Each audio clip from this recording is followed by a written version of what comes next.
Hello, Primus Demand. I'm just letting the stream get populated here for a second. Gonna check and see. Okay, yeah, that popped up there. I will make a Instagram post announcing my grand return, shall we say, as well, just in case people miss the stream.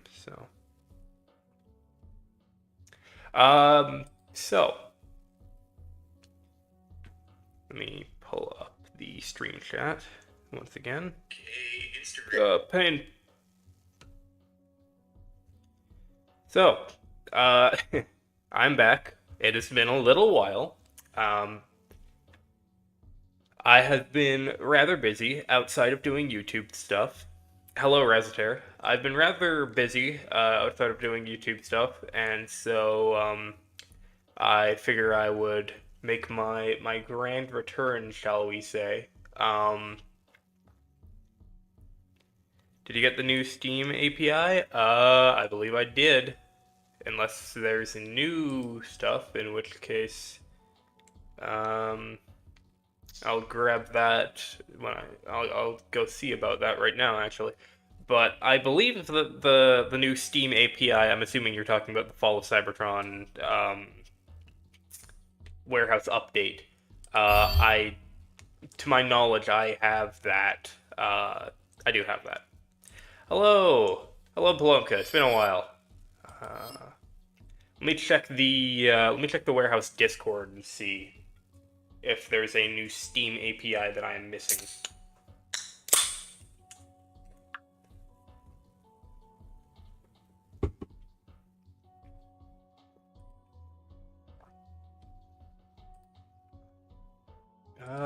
So plan is rather simple for today. Um, so as of the time of me starting the stream, I'm something like 6 subscribers away from getting 2,000. Um, so this is going to be even more pathetic than last time with my 1,000 subscriber stream, which, by the way, felt like it was about 4 weeks ago, and I'm already at 2,000, so that's insane. Big thank you to all of you who have been enjoying the lore for Cybertron videos. I've been enjoying making them, so let's see if there's a new Steam API. It's time for Fall of Cybertron. Yes, it is. Today we are going to be playing some Fall of Cybertron mods. Presuming that nothing goes wrong. Have I been banned from from Warehouse? No, not yet. Still haven't found me. Let me see. I'm assuming that they would have done it in announcements, if I'm correct. They would not throw it in like Fall of Cybertron PC. Oh, hang on. Oh no, that's just an outdated guide, blah blah blah. Announcements, here we go. Oh, is there a new Steam API? While PRG, the server's offline multiplayer does not work, can currently only be caused by deep DOS attacks. So they are still getting DDoSed. Is there...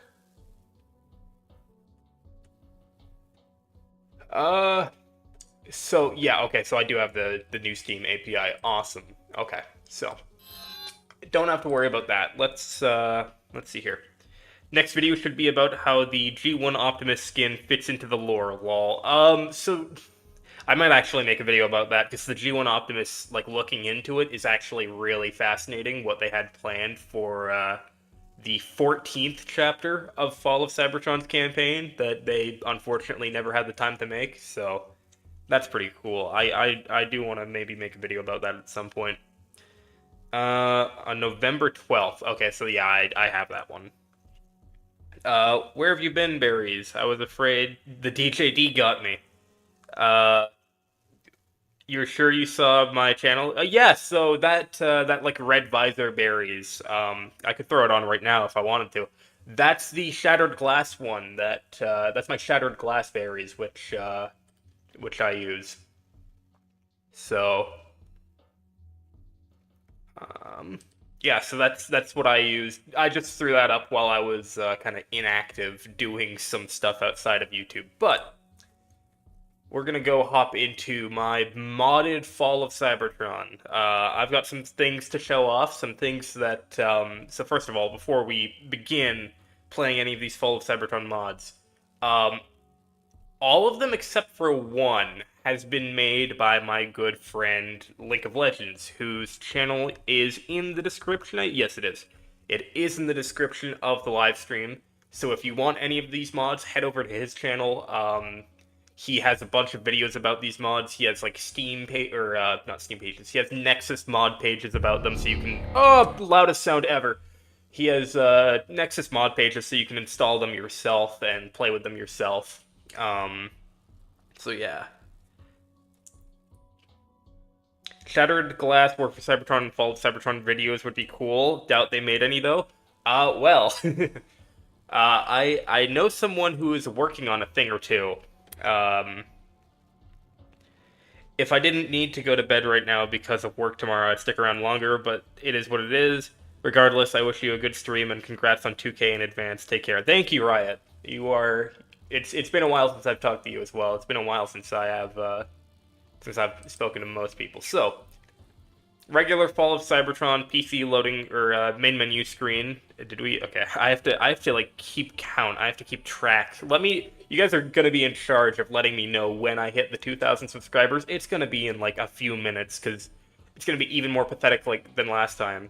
I plan these videos to be, or these streams to be like, I'm gonna be playing Fall of Cybertron for like 3 hours before I get it, and it's like, no, it happens in 10 minutes.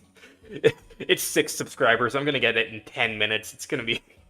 But no, the stream will go on longer than that, because I have some fun things to show off. I haven't actually... Yeah, Sweet Dreams Riot. I haven't actually asked Link if I have permission to show these off, so I'm gonna hope and pray that he's just chill with it. We're friends, so I'm gonna hope and pray that he's chill with it. And we're just gonna roll with it.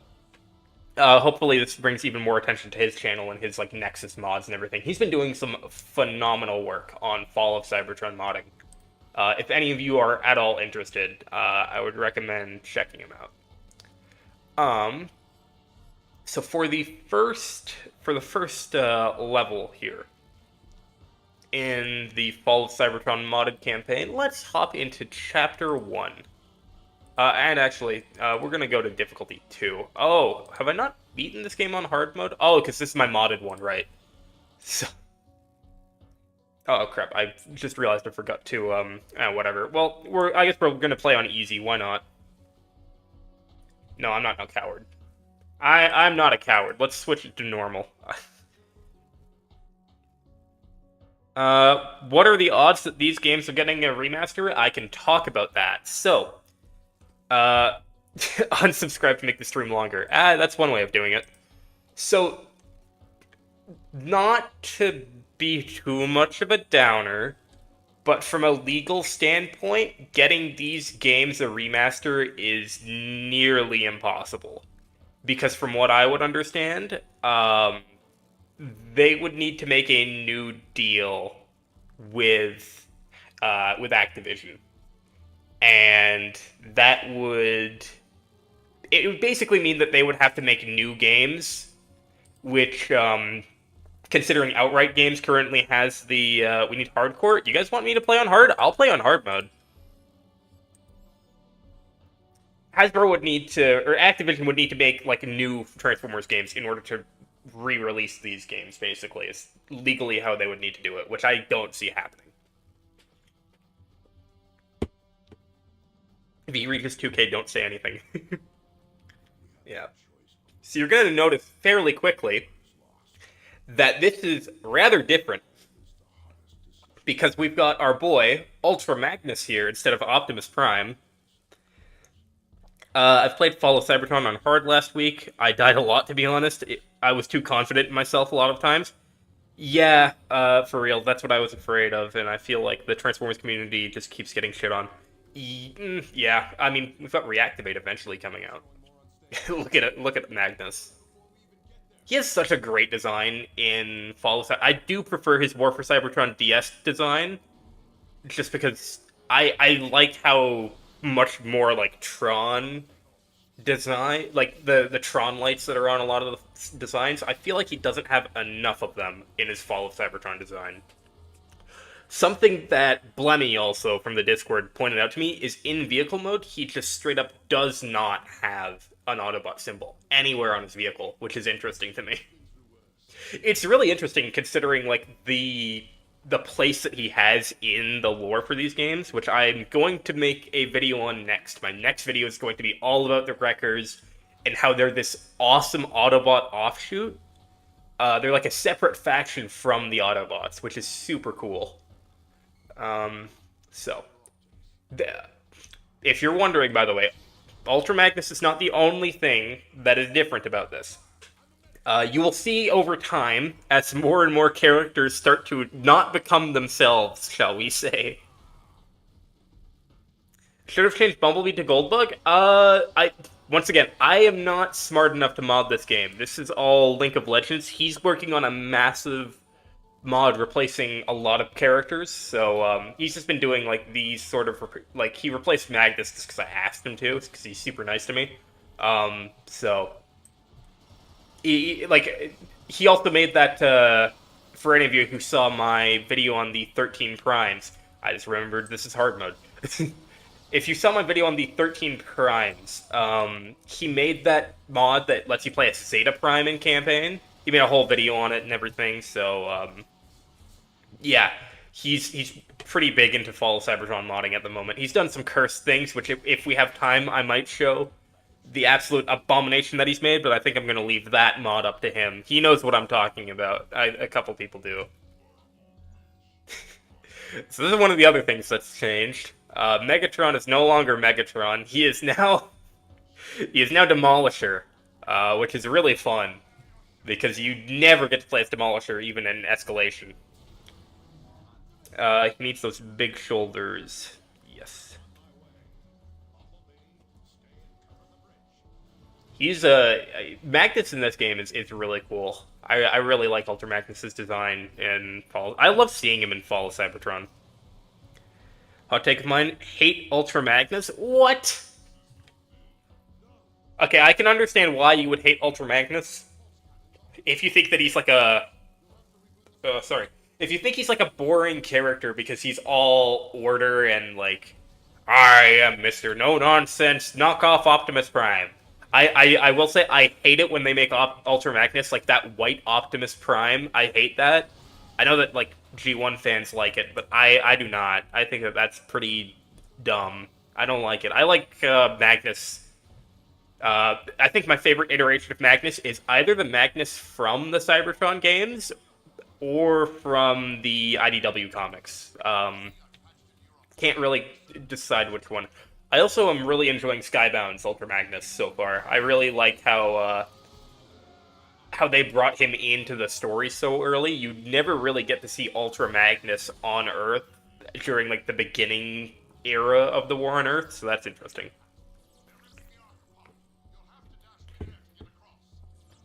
Should I?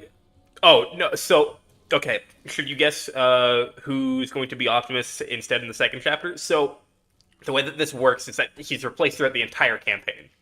So every level that has Optimus in it, it is now replaced with Ultra Magnus, which is pretty cool because you can have like an entire campaign experience with these characters now, which I like.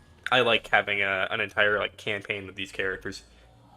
Berries, you should mod yourself into the campaign so you can record videos while the servers are still down. So, okay, the problem with me, though, is that, like, my Fall of Cybertron custom character is that I use the cosmetic mod. And the way that Link has, like, explained to me how you mod characters into the campaign is you kind of, like, you can't use the cosmetic mod because I have truck mode. I have, like, destroyer legs on a scout body with, like, a scientist head and everything, so, like, what? What? Okay. What? Oh. Fall of Cybertron crash? Oh. No, Bumblebee's just really short now for some reason. Why? Why is he so small? What? Bumblebee, what happened to you? Why are you so small? He's tiny! What happened to him? I've never had this glitch in all my... He's like sunk into the ground. What happened to our boy? Our boy, what has befallen him? He's so small. I can hide behind this now. Oh my gosh. I can actually use cover. This is insane. What happened? We should change Megatron with his War for Cybertron model. That is a mod. I was actually there in the call with Link and the guy who made it when they were like testing it. I got to be I think the first or second person to ever playtest that mod. So if you're interested, go on Nexus. There is a mod that replaces Fall of Cybertron Megatron with his War for Cybertron design, and it is really good. It unfortunately doesn't change the vehicle mode, but from what I understand, that's pretty difficult to do anyway, so... He's sunk into the ground so much. What happened? Let's see. He might be changed to Hound. Well, speaking of Hound, he may or may not show up a little bit later. We don't know. Bumblebee becomes Bee.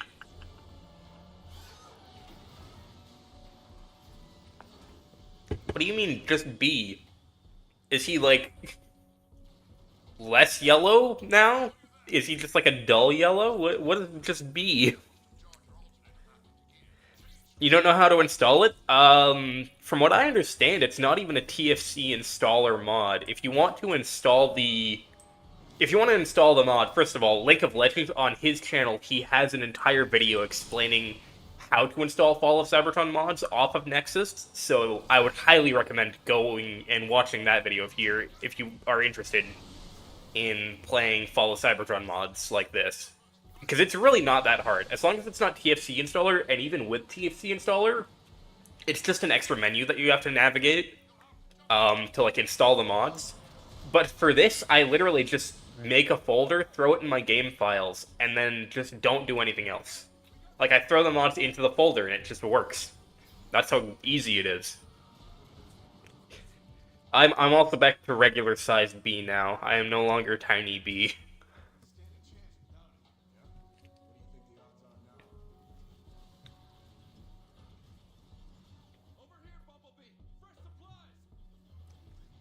Yes, so for the rest of this level, I think that not much has changed except for the final two characters. Soundwave, as you could see, stayed the same. Ratchet was the same. Link, to my knowledge, wants to get pretty extensive with some of this character replacement. I won't say exactly how much, because at this point he's still figuring out, like, the viability of what he can do with Fall of Cybertron modding, so I'm not gonna make promises on his behalf, but, yeah. Let me... Oh, also, by the way, so, for the Lore for Cybertron outros, if you have noticed, like, the Cybertron in the background, that's from this level. If you, here, let me get to cover here. I guess this is cover. You just free cam out here. You can go way up here, and then, yeah, there's just the entire planet of Cybertron out here, which is pretty cool. There's even a whole bunch of, like, you know, these were War for Cybertron dropships. Yo, I'm back. Hello, Lynx. I wanted to make a joke about the size because of Bumblebee becomes small, but I don't want to be banned again. What kind of horrible thing were you going to say about Tiny Bee? Whatever it is, I don't know. Maybe you can say it in the Discord. Hey, Saving Private Ryan reference. It's weird to me, like, for the longest time, this was just like, oh yeah, this is the Saving Private Ryan reference. I'm, like, the only person to have, like, spotted this. Or, like, people have seen, like, him reattaching his arm before, but, like, no one put two and two together. This is a reference to Saving Private Ryan.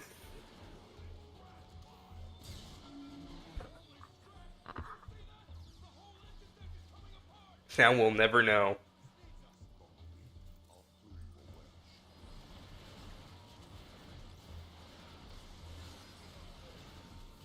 Okay, I've taken Yeah, those two rocket troopers are down. These guys are super cool. I love the design of these guys. These aren't he's not changed. Like he hasn't changed any of these guys for the mod. I'm just talking about these guys because I've seen them now, or I'm observing them more closely. They have a uh-oh. Please don't. Okay.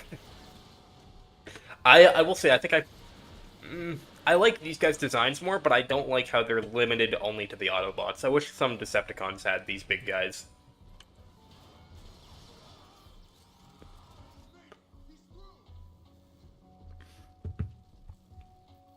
All right, so here's a fun cutscene that I'll just kind of let play out, so that you guys can enjoy this for all it's worth.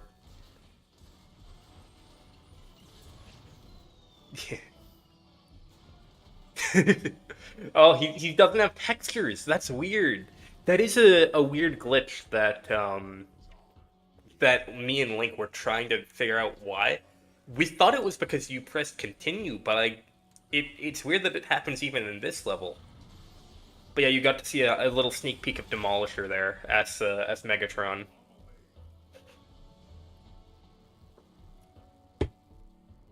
There he is. There's like the worst version of Ultra Magnus, where he's like the all white Optimus, but he keeps his Ultra Magnus design. That's what that one is. There we go. Transformers Fall of Cybertron. The cursed one. Kind of missed some stuff. Which characters are substituted for others? It's gonna be a surprise. I know, but you guys don't. You guys are gonna get to witness it in real time. So here's Ultra Magnus. He looks really cool, and I want to show it off because some of these substituted characters, like some of these multiplayer only characters, they have unique campaign animations, which is wild to me. Oh right, where is it? Settings, audio. I'm gonna just straight up turn off dialogue because if I'm having like these custom characters, I don't want to be hearing Optimus. Magnus is just washed out a bit. Yeah, I don't want to be hearing Optimus Prime's voice coming out of Ultra Magnus. I find that fairly cursed. Yep, they're shooting at the arc. By the way, how's the audio for you guys? If the game is too quiet, I can make it a bit loud. I can make it a bit louder if you want. Oh, here actually, here's a perfect example. So, Ultra Magnus' vehicle mode, it just straight up does not have an Autobot symbol on it, like at all, which is it's pretty cool. In the lore, now that I'm playing as Ultra Magnus, I'll be able to talk about him a bit more. So in the lore for these games, Ultra Magnus is the leader of the Wreckers, and in most continuities, the Wreckers are just kind of like this group of Autobots that are kind of stupid that break stuff. At least that's how they are in Prime, which considering how they are in the Cybertron games versus Prime, more evidence as to why they are not connected. Because in Prime, they're we don't know yet, Premise Demand. Oh yeah, yeah. In Prime, they're just a bunch of like stupid Autobots that break stuff. Bulkhead, Wheeljack, and them. They're just dumbass Autobots that break stuff. In the games, they're an entirely separate faction that is just aligned with the Autobots. Like none of the Wreckers take orders from Optimus Prime. They are right, hard mode. I keep forgetting. Basically, Suicide Squad, in Prime, kind of, yeah. In the Cybertron games, they're their entirely own, like, separate faction. They don't need to listen to Optimus. Ultra Magnus is basically their Optimus Prime. And basically, they're Autobot aligned. Like, they work with the Autobots, they have dealings with them, they support them, but they do not fall under Autobot law. And like their cities are not the same as Autobot cities, which was why the Battle of Tiger Pax was so important, was because it had like the Wreckers and the Autobots fighting side by side for, I think that was the first time that happened. Oh yeah, okay, so here's a perfect example. You can actually see his weird campaign idle stance, which you don't like no other character has this. Well, I mean, okay, no other character has this stance. There are other multiplayer only characters that have um like a campaign costume animation like this, which is weird because it makes me think like were these characters planned to be playable in the campaign? And even with like the DLC pack that Ultra Magnus showed up in, like that trailer had them in the campaign, so it almost makes me wonder like were they at some point going to have a DLC campaign where you get to play as the Wreckers? Because that would be awesome. You can see it even works in cutscenes. Poor Link of Legends slaved away at this to make sure that he worked in cutscenes, and I will forever be grateful for that.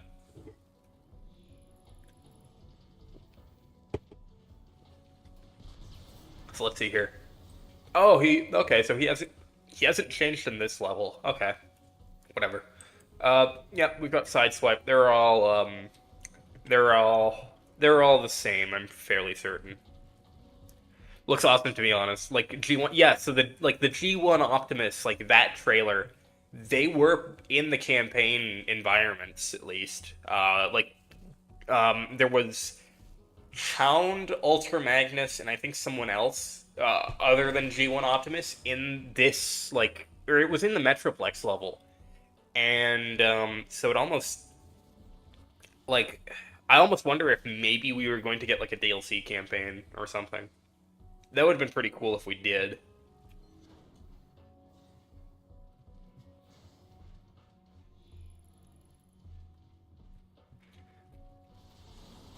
So I believe for the most part, by the way, this is only going to be replacing like playable characters. So if you hang on, I didn't help out this Autobot. Hang on, I'm not Zeta Prime. I have to do this.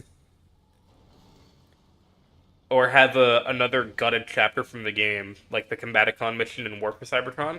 Was there? I can't quite remember if there was going to be a Combaticon mission from in War for Cybertron. Also, something fun if we fly over here for a second.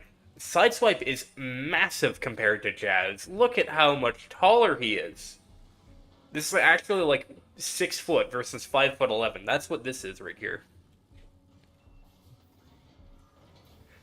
I don't know. I just feel like maybe it was just for the trailer that they ported in like these assets to the campaign. But then I'm like, why would they give them campaign custom animations? Like, not even characters like Wheeljack and Perceptor have that, but for some reason, Ultra Magnus has it. It's really weird. I'm actually, you know what? I don't usually do this, but considering I'm playing on hard mode, I'm just gonna snag one of these just in case. Um, yeah, let's see here.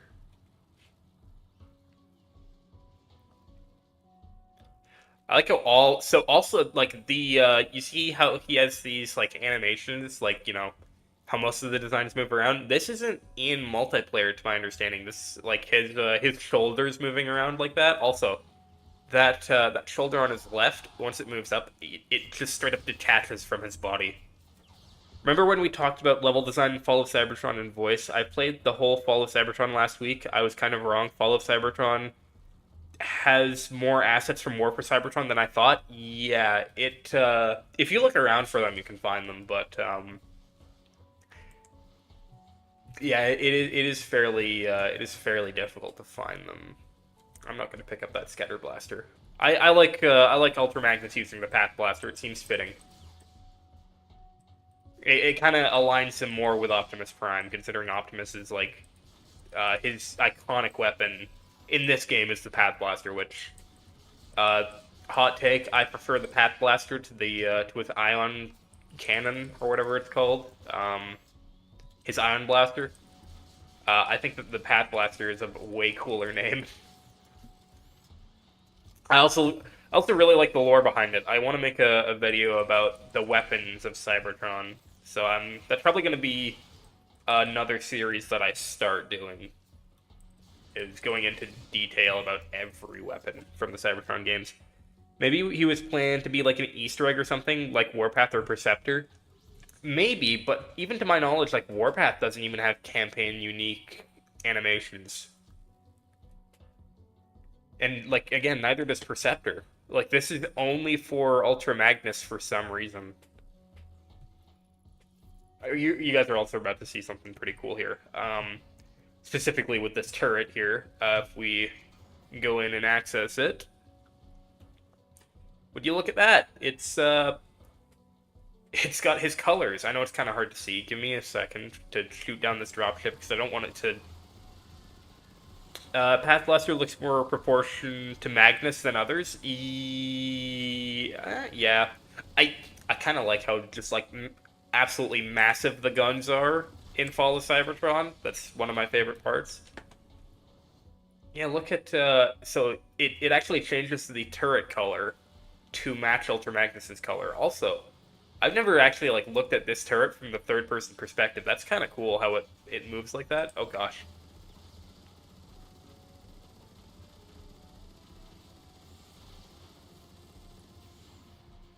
Also, by the way, I have a weird theory. This is going to be like absolute conspiracy theory level stuff right here. I have a theory that the PC version of Fall of Cybertron, like the PC port of the game, is legitimately harder. Like the enemies do more damage to you than on console. Because I went back recently and played Transformers Fall of Cybertron on the Xbox 360. First of all, I was jump scared by 60 frames per second. Absolutely wild that the 360 version has it, but not like the Xbox One port. That's still funny to me.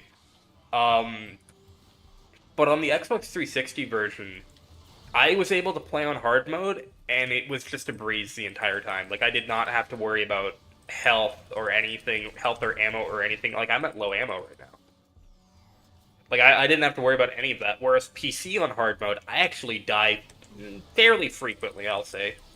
You know, again, I'm not the best Fall of Cybertron player, as many of you who have played multiplayer with me will be able to attest. I'm not the best. I'm not in my prime as I used to be. I used to go like 30 kills in a game as a infiltrator with a shotgun. I used to be one of those annoying kids, ran around with a shotgun and just like destroyed people. But no more. Now I'm too out of touch with the game. Um, Probably for the third game for the trilogy instead of Darkspark. Yeah, that might have been why they did this. Although the okay, I also so I want to talk about I'll talk about that too. I guess so. High Moon was actually planning on making four games, like four Cybertron games, and their third one was going to be pretty cool. It was going to be a game that was set during the like it was going to be a prequel to War for Cybertron, which is really cool. And it was going to show like Optimus and Megatron being friends. It was basically going to kind of be Transformers 1, but not really. Because, you know, the Age of Wrath happens so much farther before the War for Cybertron starts. Hi, Perceptor. Um, and then yeah, so like not much is known about that game other than it was going to take place before War for Cybertron. It was going to show the start of the war. It was going to show like the corruption of the Autobots and how the Decepticon faction started and everything. And so maybe we would have gotten some record content in there, but I'm not sure. And then High Moon's proposed fourth game was going to be the Autobots and Decepticons bouncing around planets for a little while before eventually winding up on Earth. Which I've made it known that I don't really like that version, like that idea that High Moon had of like them bouncing around planets. I much prefer it when they just go through the portal and on the other side is just Earth. They don't have to take a pit stop or anything. But I understand for gameplay reasons why they would do it, because we've seen they learned fairly quickly through their work on the Dark of the Moon video game that trying to get a Cybertron game to play well on Earth is kind of difficult.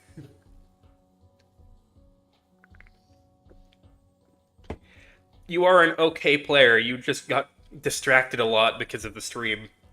No, even off of stream, I'm pretty bad at this game now.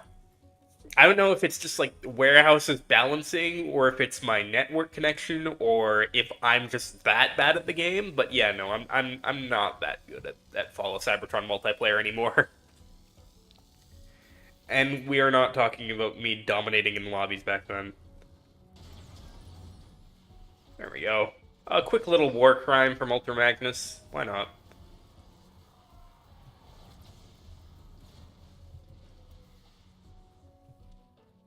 Yeah, I really love Ultra Magnus from the Cybertron games. If any of you have played Fallout New Vegas, great game. I would highly recommend playing it. The way that I would explain the wreckers in War and Fall of Cybertron is they are kind of they're like this is gonna sound weird. If the Autobots are Caesar's Legion, I know Caesar's Legion are the one that enslaves people. If the Autobots are Caesar's Legion, then the Wreckers and Ultra Magnus would be like Legate Lanius's cohort of the Legion. Like technically they're still the Legion, but they are so big as a group that they are effectively their own faction that just falls underneath the same banner, effectively. That's the best way I could describe the Wreckers. Which sucks because we don't really see all that many of them in the games. There's what? Well, even in the lore, like we don't see that many. There's all the Wreckers that make up Ruination. There's Ultra Magnus, Springer, Rodimus, and then there's like uh there's maybe what's his name? Um what the heck is his name? The Autobot tank that isn't Warpath. I'm blanking on his name right now. He's one of the members of Computron. I forget his name right now, but that's gonna drive me mad. Who is that guy again? Uh, are the servers down in Fall of Cybertron right now? I would assume so. That's why I kind of just went straight for my modded copy. If I could, I would love to be able to play some Fall of Cybertron multiplayer right now, but I don't think that's on the cards right now.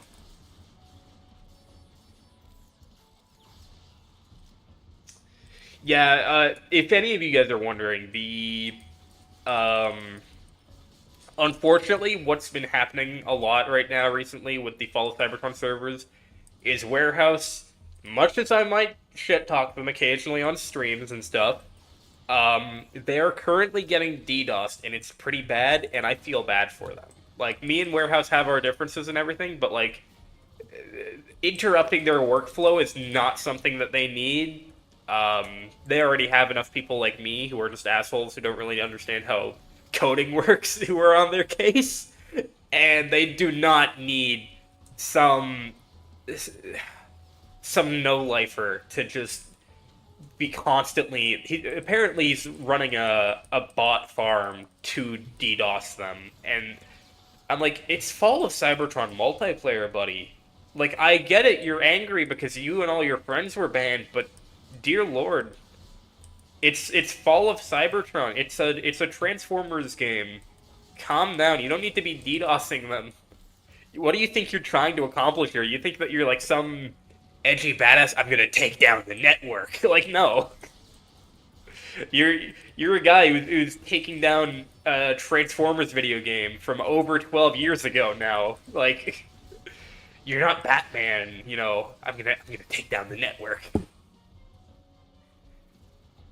Um, is I thought the servers for Fall of Cybertron were down for good. Yeah, no, they have Warehouse are running some fan servers, and they're not the worst.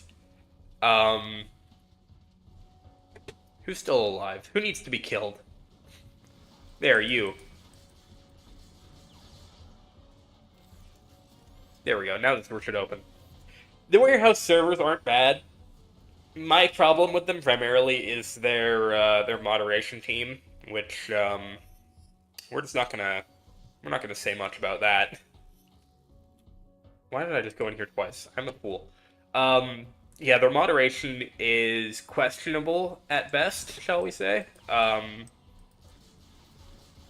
They kind of run things a bit. It's almost like they're too strict with the moderation, which is kind of weird to say.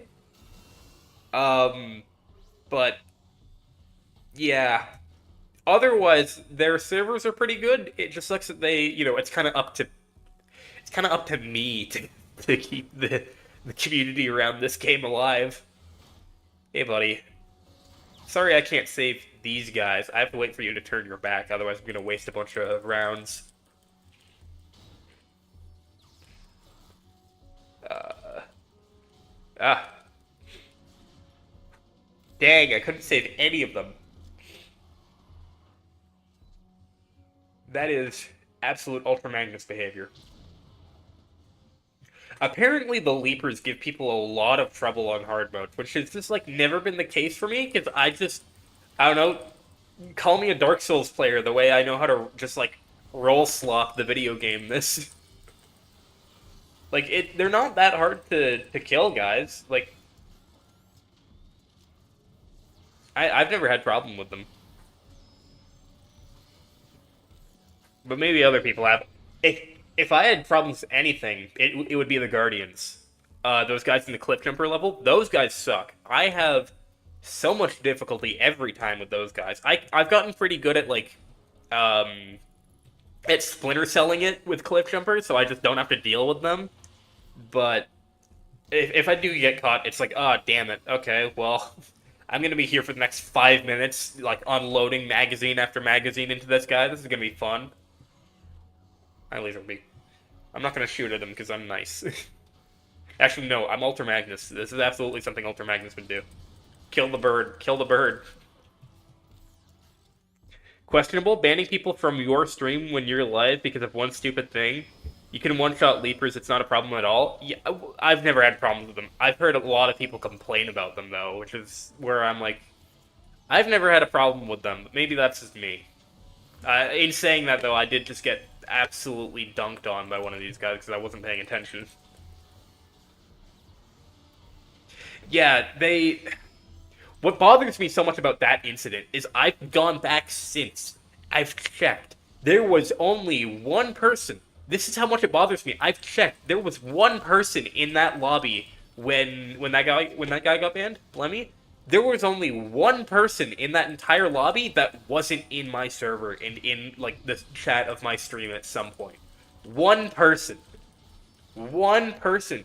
He showed me a modded character and then immediately switched off, and because there was one person in the lobby that wasn't in was not in my server and my stream, that guy got banned because he was trying to show me his modded character. And it's like, what the hell? Like, I understand you not wanting to let on people who are playing as like tank scientists and whatever, but like stuff like that is going a bit too much in the Discord admin side of moderation, which is pretty stupid in my opinion. Also questionable, my brain is fried and I forgot English. Oh, it's fine. I understand that English isn't your first language. Most people who play Fall of Cybertron are Russian anyway, so Russian, Ukrainian, from that general area of the world. Also Australian. If you're Australian, by the way, most of the people in the Discord server, link in the description, most of the people in the Discord are also Australian in the Discord and play these games. So the Discord is like, I think we were joking last night that like the Discord is the bastion for non-Soviet Fall of Cybertron players, which is just the funniest thing to me. Okay, this door is open. I think people don't even know that you can one-shot Leapers. That's the problem. I play Fall of Cybertron. I'm American. Yeah, like I'm Canadian. It's not all Australian and Russian, but like from what I've seen, the majority of the player base is from one of those areas. And to quote my homeboy Riley, that I can talk about this, I guess. From my homeboy Riley said it's because they don't have games over there, which is hilarious. I need to get another stream where I get the homie Riley on. He's just been the greatest guest character of any stream. If you guys want some true entertainment, go to like the fashion show stream, the one that's like 6 hours. and just skip to like the last 2 hours of that stream. It's just me and him talking about like his ex girlfriend, and it's the funniest thing ever for to just have him like lore dumping while we're just casually playing Fall of Cybertron in the background. And it's been 6 hours of me playing it on stream. It's the funniest. I love that stream so much. It's the funniest thing in the world. Oh, that was close. Uh, Fall of Cybertron is played by the cartel and Russian mafia. Surprisingly enough, I haven't encountered many Mexican players of Fall of Cybertron, which is sad because yo hablo español. Um, so I'd love to speak to some Spanish speaking Cybertron players. I don't even know if this game has a language option for Spanish. I don't even know if that's a thing. Uh, they do like their Transformers. They do.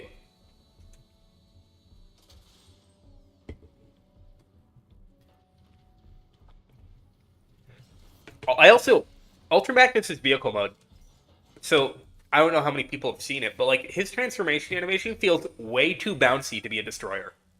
Like for a character this bulky and of his size, this transformation animation feels like it feels like a scout transformation animation. It's not heavy enough. I don't like how it's too jumpy, it's too bouncy, it's too weightless for like a big truck that he turns into. He should be a lot more. That's my problem with Ultra Magnus in Fall of Cybertron. Is he doesn't feel like he's got that much weight to him. I like his design, but again, I feel like he could use more Tron lights, especially because like from the front here, like he's got nothing on the front of him. Like there's the Autobot symbol is the only thing lighting him up. He doesn't look like he fits in the game. Fortunately, when you turn him around though, I do I am sad that all of the if you haven't seen a bunch of the Fall of Cybertron concept art, there's characters like Fireflight. I love Fireflight. I'm so sad Fireflight didn't make it in, and even Prowl. Even though that design it looks fairly Transformers Prime inspired, I am pretty sad that he never got added to this game. Even Barricade, like let us use Barricade in multiplayer. I know that he's dead as hell. You know they kind of executed him in between War and Fall of Cybertron, but like, you know, let's see. I wonder what Johnny Flash's new vid will be and when it will release. I'm not allowed to say anything about that. Hey, the last prime.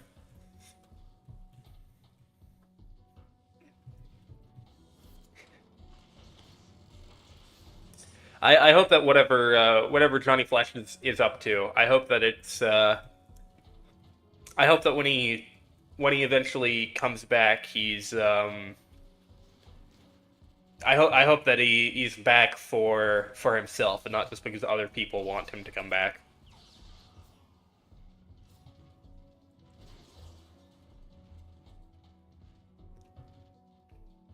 Hi, Starscream.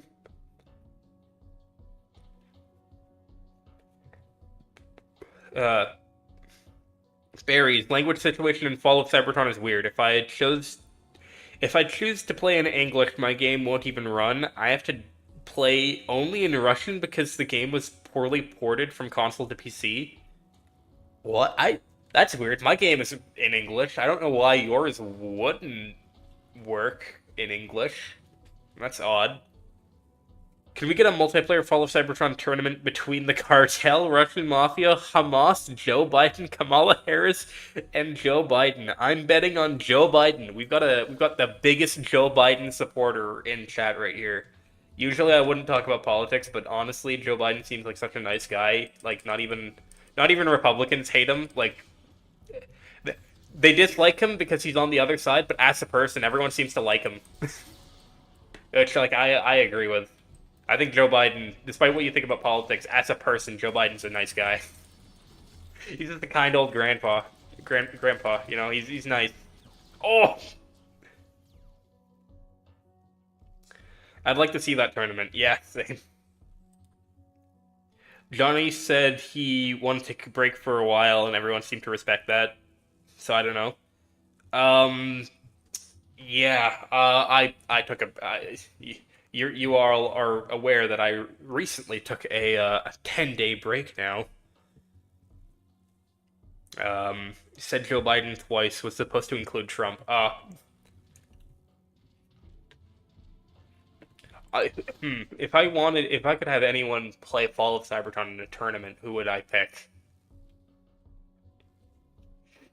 I would have thrown, first of all, I would have thrown Obama in there too. You know, let my man who plays Titanfall, let him have a go at Fall of Cybertron. But like, if I could have anyone I choose play Fall of Cybertron for a tournament, I'd probably. Oh gosh, please let me live. Okay, I've got my shield back. Uh, I should make a video on the Combaticons and what happened to them. Okay, well, I've had a couple of people ask me this, like, what happened to the Combaticons after? Yeah, what happened to the Combaticons after the final chapter? I'm like, guys, I don't know if you saw what I saw. They got shot off of the Ark, and then presumably crashed on Cybertron and died on impact. Like they're dead.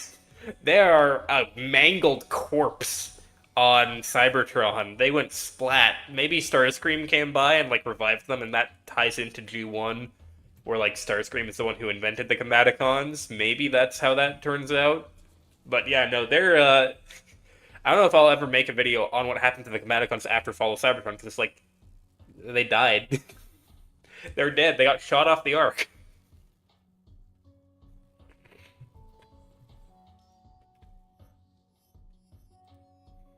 And don't anyone say, like, oh, well, it's technically connected to Prime, so that means that they're in Galvatron's revenge. Like, no. We're gonna nuke War for Cybertron Megatron. He does not deserve to live.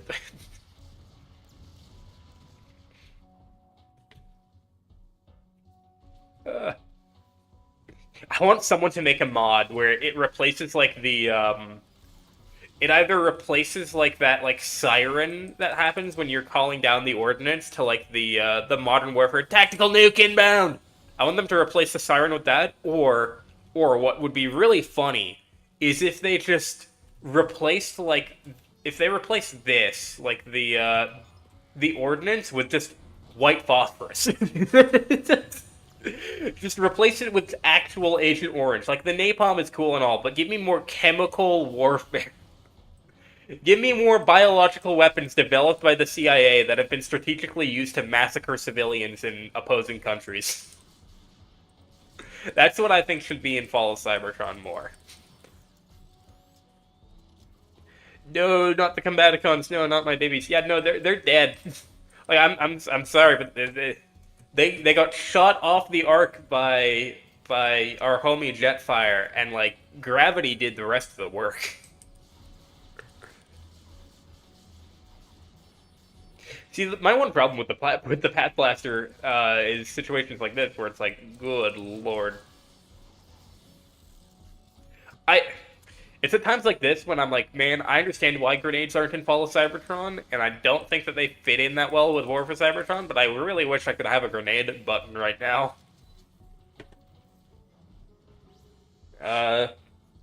You took a break from society. I haven't seen you in Discord at all, maybe because of my fixed sleep schedule. Also, you haven't been answering in Discord, so I thought you were tired of people. Okay, I got pretty tired of making. I've been making videos effectively I've been working on making videos every single day for the last 2 months. I'm sorry if I needed a 10-day break, guys. I put out that like 20-minute long Lore for Cybertron video that no one watched, and then I was like, give me 2 weeks. Let me take a minute.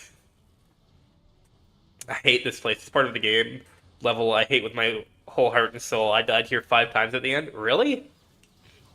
I've never found this to be that difficult. Like, yeah, it sucks because there's an infinite enemy spawner up there, and so it's like you kind of just gotta push through it to get to up there to stop the infinite enemy spawner. Because if you're hanging back here, they're gonna keep respawning because the game's like, oh, you need enemies to fight. And it's like, no, game, please, I beg of you.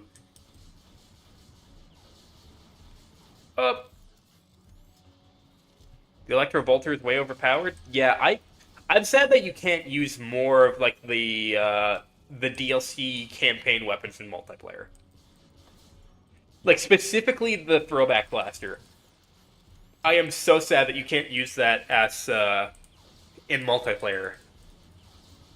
I mean, I understand why they didn't include them, because it's like, after a certain point, it is kind of pay to win, but, like, see, okay, so once we get up here, it triggers a spawner that, yep, there we go, flyby marked, let's go. Now I don't have to worry about that dropship dropping off more friends behind me. Let's go. Also, hang on, that's weird. In this level, these guys have textures. That's a big problem with this mod. And even the Zeta Prime mod, just from what I understand modding in general, it's not even like it's not my homie Link's fault. In the third level where you play as Optimus, uh, well, like the level after this one, for some reason, one specific Decepticon just does not have textures, and it's not even his problem because like the War for Cybertron Optimus mod also has that, which is weird. We don't know what causes it. We're still in the infancy of like figuring out what Fall of Cybertron modding is like, how to do it, what all the weird buttons and code means. So, yeah. Let's see here. They all dead in the Family Guy pose. Yeah, real. Oh no, please don't. Yep, see that's why I keep that around. Oh, I deserve that. Yep, as I thought, I just decided to let you rest from talking to people. I know that I'm annoying to speak to. No, you're not annoying. It's more so I've been doing it for every single day for 2 months straight now, and I'm like, man, I would love to be able to hang out with my friends. Oh, I still marked it. Let's go.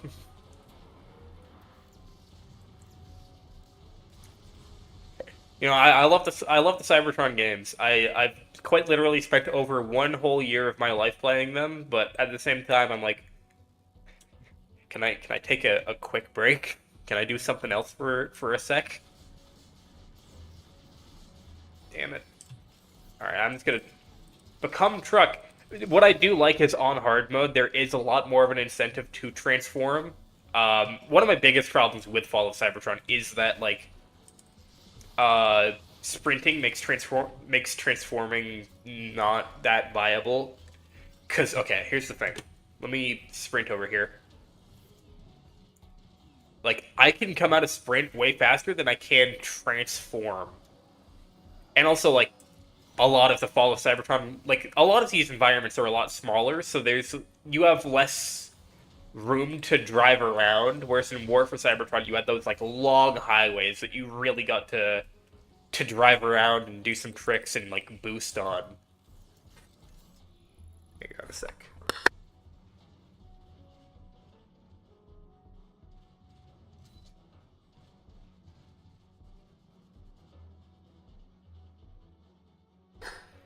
Do you think Transformers War for Cybertron and Fall of Cybertron will support backwards compatibility? So tired of playing solo on Xbox 360.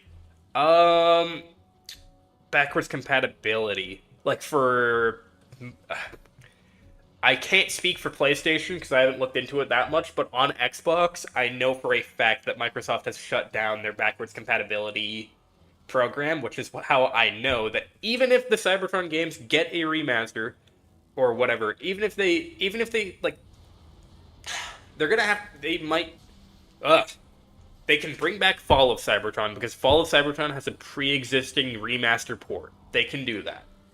War for Cybertron they cannot, and because they would have to make a whole new game. They can't just make it backwards compatible.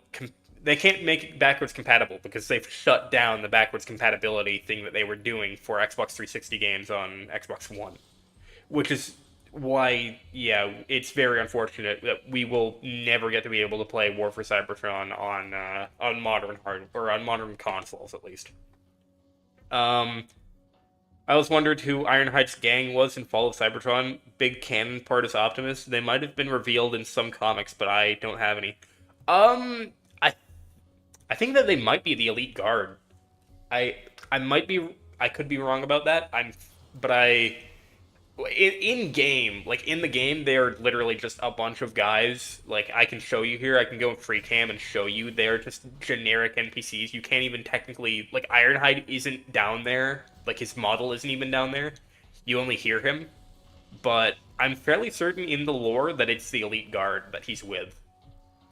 Which Ironhide is not a member of the Elite Guard to my knowledge. But I think he does work with them. He might be. I'm not sure. I have to look into that.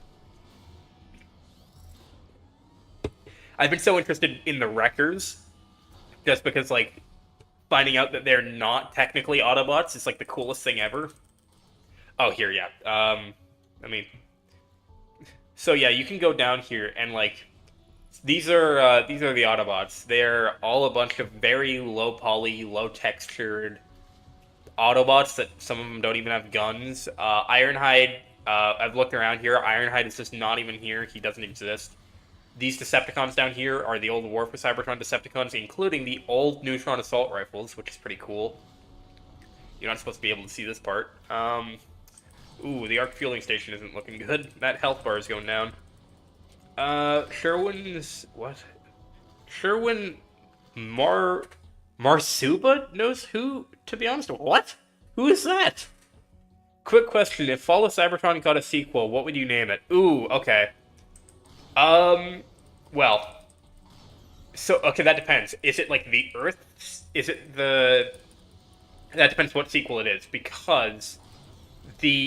What High Moon... I think that High Moon nailed it with their version of, like, the Ark and the Nemesis hopping from planet to planet, going about and doing funny things. Their plan was they were going to make Transformers Beyond Cybertron, which that name is great.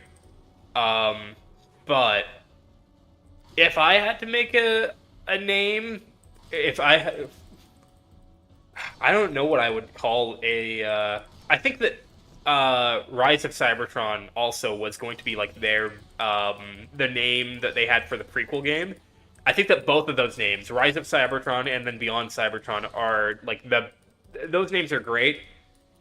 I'm again very sad that we never got the High Moon's Plan 4 game. This is gonna be pretty. This is gonna be pretty close. I think I'm actually gonna lose this.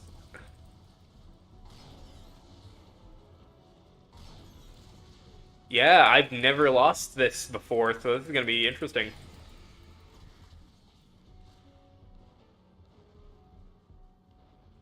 Oh, that sucks. It just fades to white. That sucks. I wanted to see it like combust into a billion pieces and just completely break my game. That would have been funny. Uh, I can't think of a good like name for a Fall of Cybertron sequel, because like Beyond Cybertron is such a great name for it. Um, Cybertron: Return of Women. Yeah, yeah, real. I, I, I might make a video about. No, maybe I might make a video about what happened to the women between War for Cybertron and Fall of Cybertron. I might make that just because the title of that would be hilarious. Where did all the women go? Lore for Cybertron.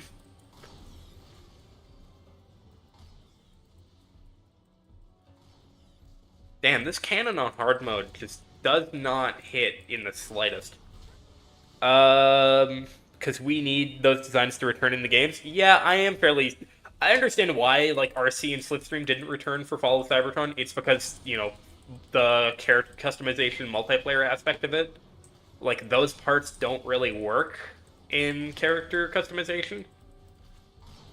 But I am sad that like they couldn't have tried. You know.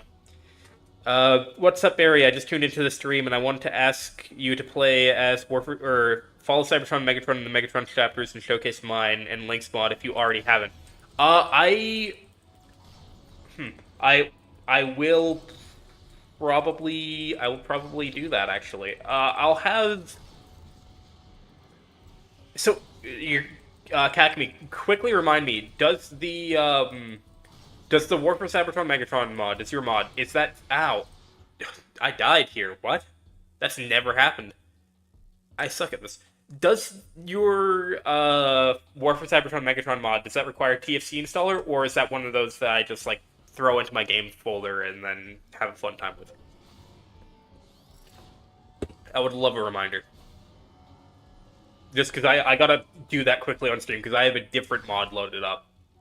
And I would love it if it was one of those that I just gotta drag the files in there, and, because that would be great. But right now I have Demolisher as Megatron so far, and I'm pretty eager to show off Demolisher, because I really like him in this game. To cut Slipstream and RC was a crime. I will say, like, I wouldn't say the game is missing too much without them, although that support for female characters being missing does... I know a lot of people who are sad that they can't play as female Transformers and make their own, like, female Transformer in this game with the extensive character customization, or the extensive character customizer. So I'm like, on one hand, it isn't too big of a loss, but that's just to me because I don't really care about female Transformers. But for those that do, not being able to make your own female Transformer in this game, I do understand why that would be a big loss. The mod requires the TFC installer. Got it. Okay. So I will try to load it up, if possible. I don't know how it'll work because of the stream and everything. Let's see here. Okay, yeah, we're fine. One tank remaining. I gotta take it out. Great names, not gonna lie. Yeah. Yeah, High Moon really cooked with their planned 4-game quadrology of Cybertron games. Have you seen that poster of RC and Fall of Cybertron while playing the Cliffjumper Sneak level? Go to my channel. There's a YouTube short that I made forever ago, and it is one of the greatest things that I've ever made. I'm so proud of it. It is so good for no good reason. There's Magnus Boy.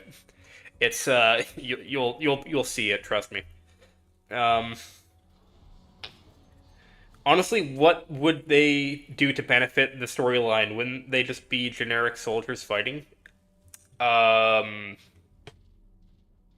Wouldn't they just be generic soldiers fighting? For what? For like a Fall of Cybertron DLC campaign or something? What are you referring to there? Sorry, maybe I missed something in chat here.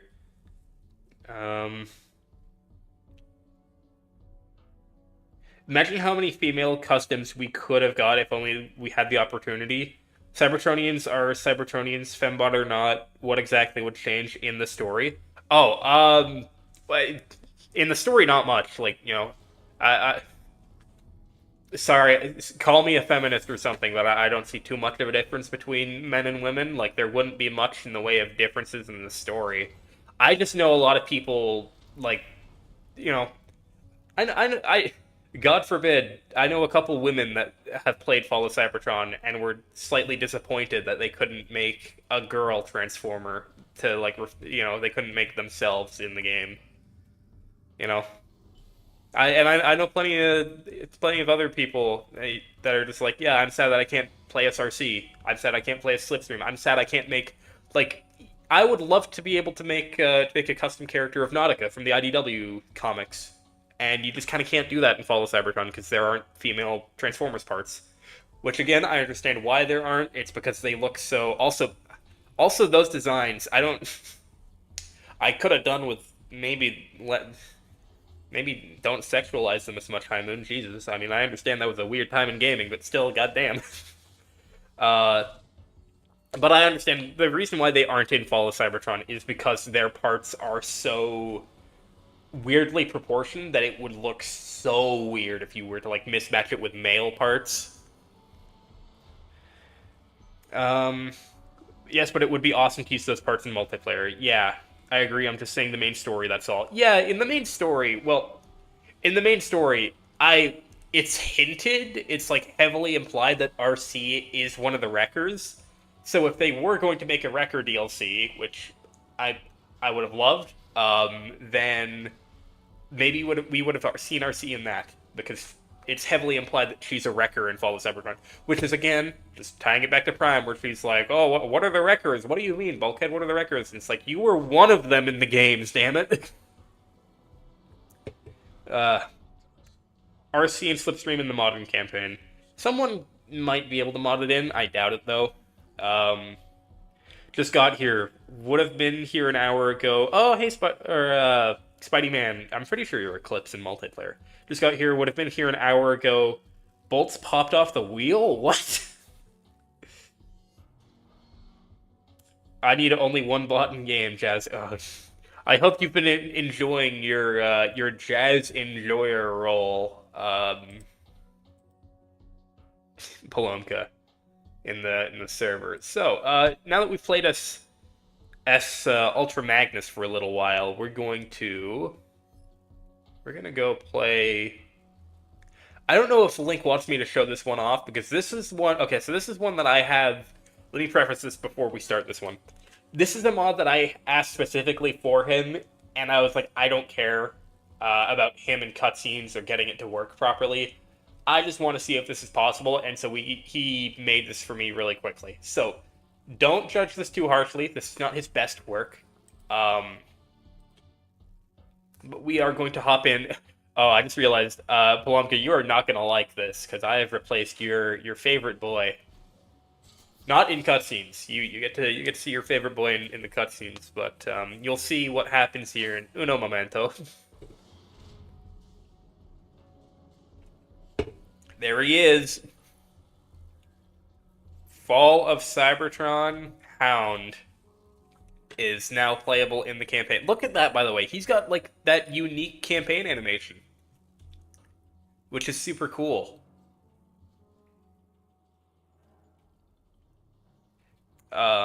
Let's see here.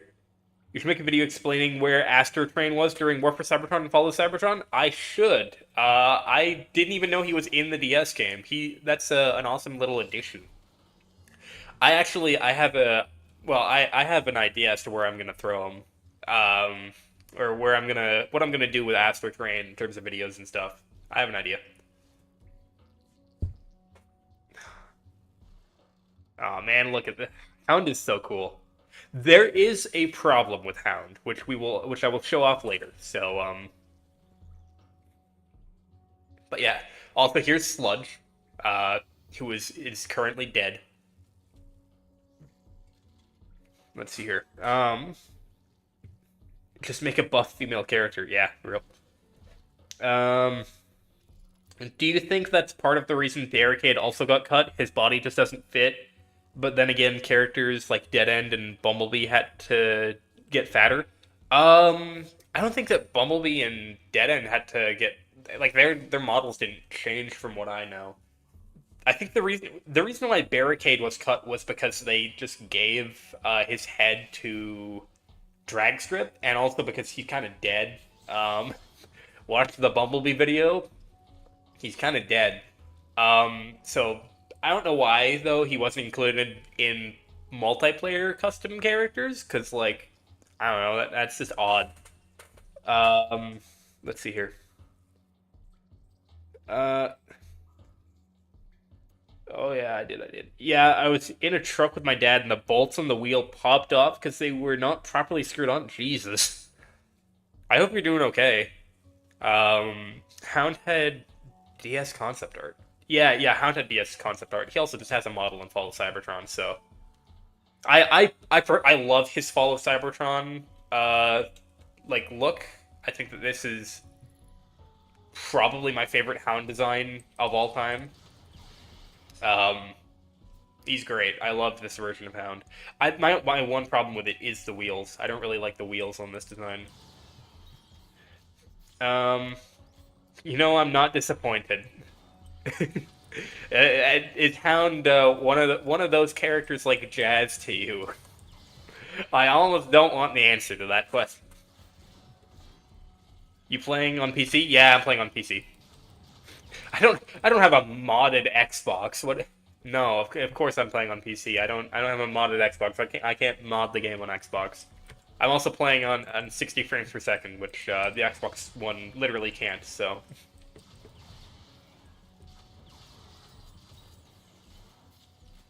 uh, plenty of fun bugs. I love bugs. Bugs are the best. Ah.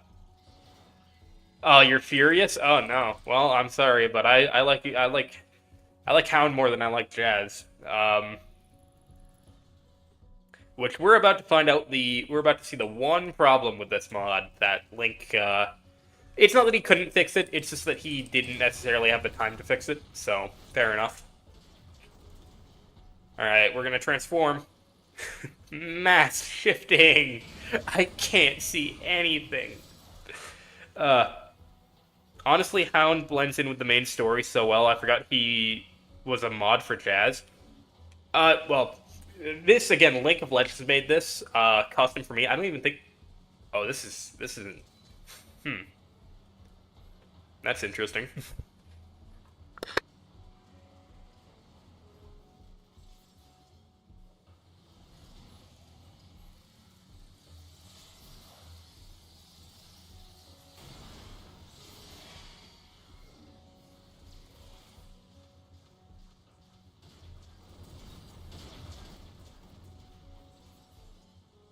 Uh, yeah. So this mod made by Link of Legends. This is. I don't even think this is on Nexus because I don't think he's like done with it. I don't think he's finished with it because this is still a problem that the vehicle mode is massive. The problem with it is that Hound is. Oh no. There we go. The problem with it is that Hound is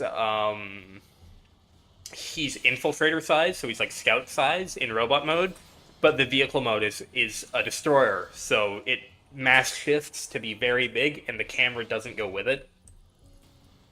So that's kind of the problem with this. Hound looks awesome. Yeah, Hound does look awesome. I love. He probably has my favorite vehicle mode and transformation in the entire Cybertron games. Also, I really like him as like infiltrator size, like being the same size as Cliffnumper and stuff. I feel like it's more accurate to G1 almost. Also, yeah, no, okay, here we can get a little example here. So here he is in robot mode. Okay, he's fairly small, and then vehicle mode happens, and he just expands. It's like he's hollow.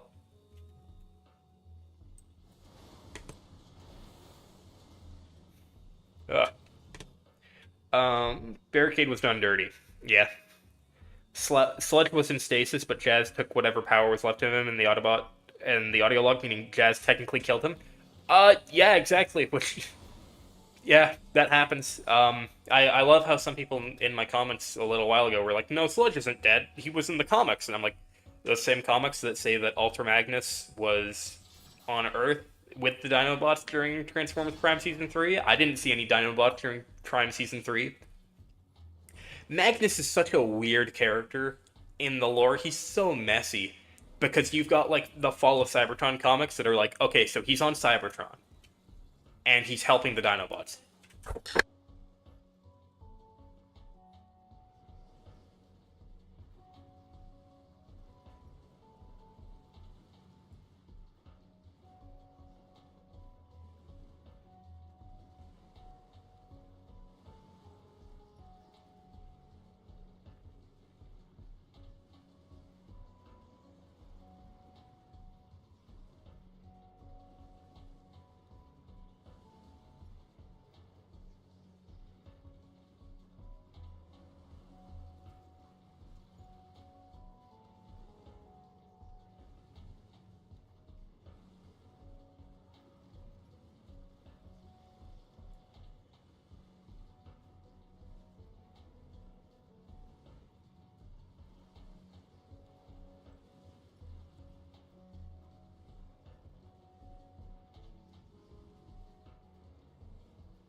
Alright, sorry about that. I'm back. Let's see, what did I miss in chat here? Selectless and stasis, yeah. If Hound were to have dialogue and a whole level to himself, would you prefer him to be an old veteran or a young fighter? Well, okay. Since Ironhide is already like the old war veteran in these games, I feel like it only makes sense for Hound to be like the younger, more chipper soldier. And I would pair him up with Ironhide to have the two of them get to fight alongside each other to see like the two heavily militarized Autobots. I would probably also throw in Warpath too in that level somewhere. I don't know what they would be doing, but just throw them in there for funsies. Behind continuity, Optimus's weight loss journey was truly inspirational. Yeah. In the 3DS version of the game, we don't mention Hound had the same voice actor as Swoop. Huh. That makes sense. I'm okay with that. I feel like a lot of High Moon's voice actors are very British, if you can't tell. Which I prefer a lot of the British voice actors, and I'm glad that Reactivate will be sharing a couple of them. Okay. Wow, he's huge. I love it. Yeah. That's his vehicle mode. Barricade's legs are in the game files and are very easy to mod into the campaign. Huh. That wasn't Energon at all. Oh yeah. Barricade's legs are in the game, but also the War for Cybertron style textures, unlike everyone else who also has Fall of Cybertron textures. Barricade's legs appear in Jazz's chapter in the room where Jazz falls through the floor in the Decepticon cutting through the wall is using Barricade's legs. Oh, I'm gonna have to check that out because I am playing that level right now, so I'm gonna have to check that out. 2 shots from a sniper to kill those guys. That is bad. Let's see here. There are a lot of inconsistent sizes in Fall of Cybertron. The ending cutscene for Cut and Run has Optimus being bigger than Perceptor. Well, Perceptor in the game, like I understand in multiplayer he's a tank, but in the actual campaign he's pretty small. Even in the Optimus level where you like find him in his lab, he's pretty small. But like, yeah, Optimus does go from being like roughly the same size as Ironhide to later on in the game being massive, which I don't understand, but I guess High Moon moment. Let's see. Cut and run. Domain expansion. Oh, what happened? Lots of. He's been AFK for so long now. The stream has high resolution. Oh, did that happen? That's funny. If he was helping the Dinobots, they would have been with him when he appeared in Season 3. Exactly. So, Ultra Magnus is super weird. Back to what I was saying. Ultra Magnus is a weird character to, like, get anything in the lore about, because after Fall of Cybertron, it gets really messy. Because apparently, according to the books and comics and everything, Ultra Magnus was either on the Ark with Optimus and friends when they left, and he went and left to Aquatron with them and whatever, or he was left behind on Cybertron to help out the Dinobots. Apparently it's both at the same time, by the way. I don't know, maybe there's like 5 Ultra Magnuses or something. Apparently he's both on the Ark with Optimus and gang, heading to different planets, and he's also on Cybertron, helping the Dinobots. And then he's also, like, in Transformers Prime, he said that he was off doing something else during that time. So it's like, by Prime fans' own logic, Ultra Magnus was doing, like, 6 different things at the same time, being in, like, 4 different places of the universe at the same time. It's like, what the fuck? I would have liked to have seen Motormaster in the Fall of Cybertron multiplayer. I know he's in the DS and has concept art. Yeah, Motormaster is another character that I'm very sad didn't get added to Fall of Cybertron multiplayer. I'd love for Ironhide to be Hound's mentor. I mean, yeah, that's what I would have kind of had happen, and even have like have Warpath be like the intermediate, like, you know, he was the rookie in War for Cybertron. Maybe have him be like the mentor to Hound in Fall of... Oh, that hurt. Maybe have Warpath be the mentor to him in Fall of Cybertron. That's kind of like how Ironhide was his mentor in War. This is fun. Welcome to Fall of Cybertron on hard mode, where it is just, oh god, please don't shoot me. Sniper bots, please. I beg of you. Ow. Ugh. By the way, Berries, I found 2012 Jazz figure from Fall of Cybertron in my country, brand new one to get him, but price $36 is a bit too much, I think. I, I've seen Fall of Cybertron Jazzes that are like not even mint condition go for $200 on eBay. I'd take that. Oh, please. Oh, pain.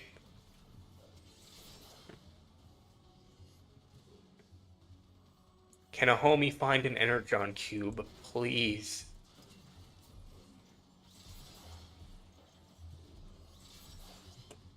Oh, this is such pain. I I I am pretty glad that I'm getting through this on hard mode, but like, oh my god, I kind of just want to let me move forward in the level. Damn it. Okay, I don't have a view from here. Oh, Energon cube, my beloved.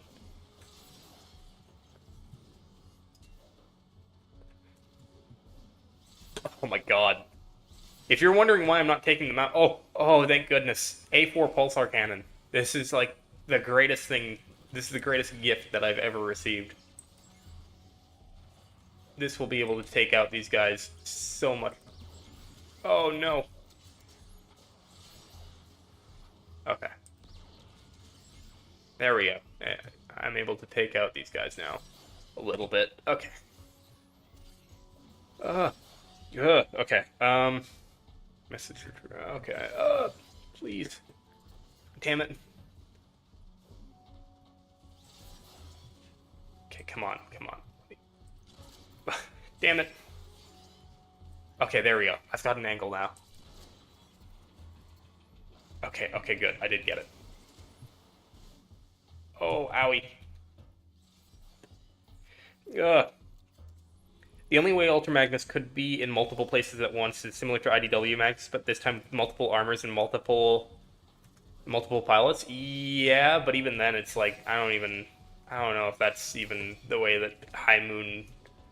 Like, High Moon very clearly wanted Magnus to be a wrecker. Like, they have it in the lore and everything. They have it in the DS game. Like, they had a plan for him, and basically they just kind of went, nah.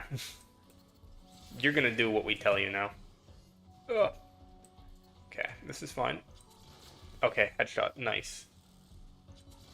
Ah, damn it.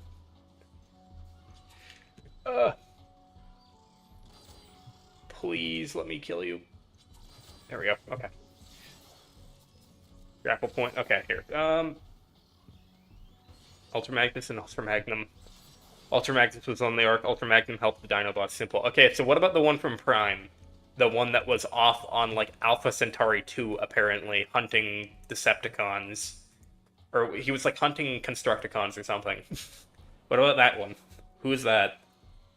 In the Fall of Cybertron and Transformers Prime tie-in comics, Ultra Magnus was helping the Dinobots before leaving for Earth. Yeah, but okay, but the Ark was already left, so how was he also on the Ark then? That's the problem with it. The comics show that, but it's hard to consider them canon with all the other known facts contradicting that.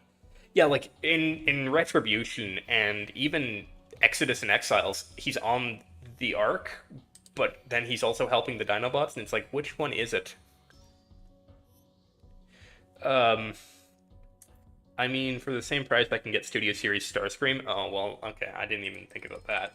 Also, Studio Series Starscream, from what I've heard, isn't that bad. I'd still be hesitant to,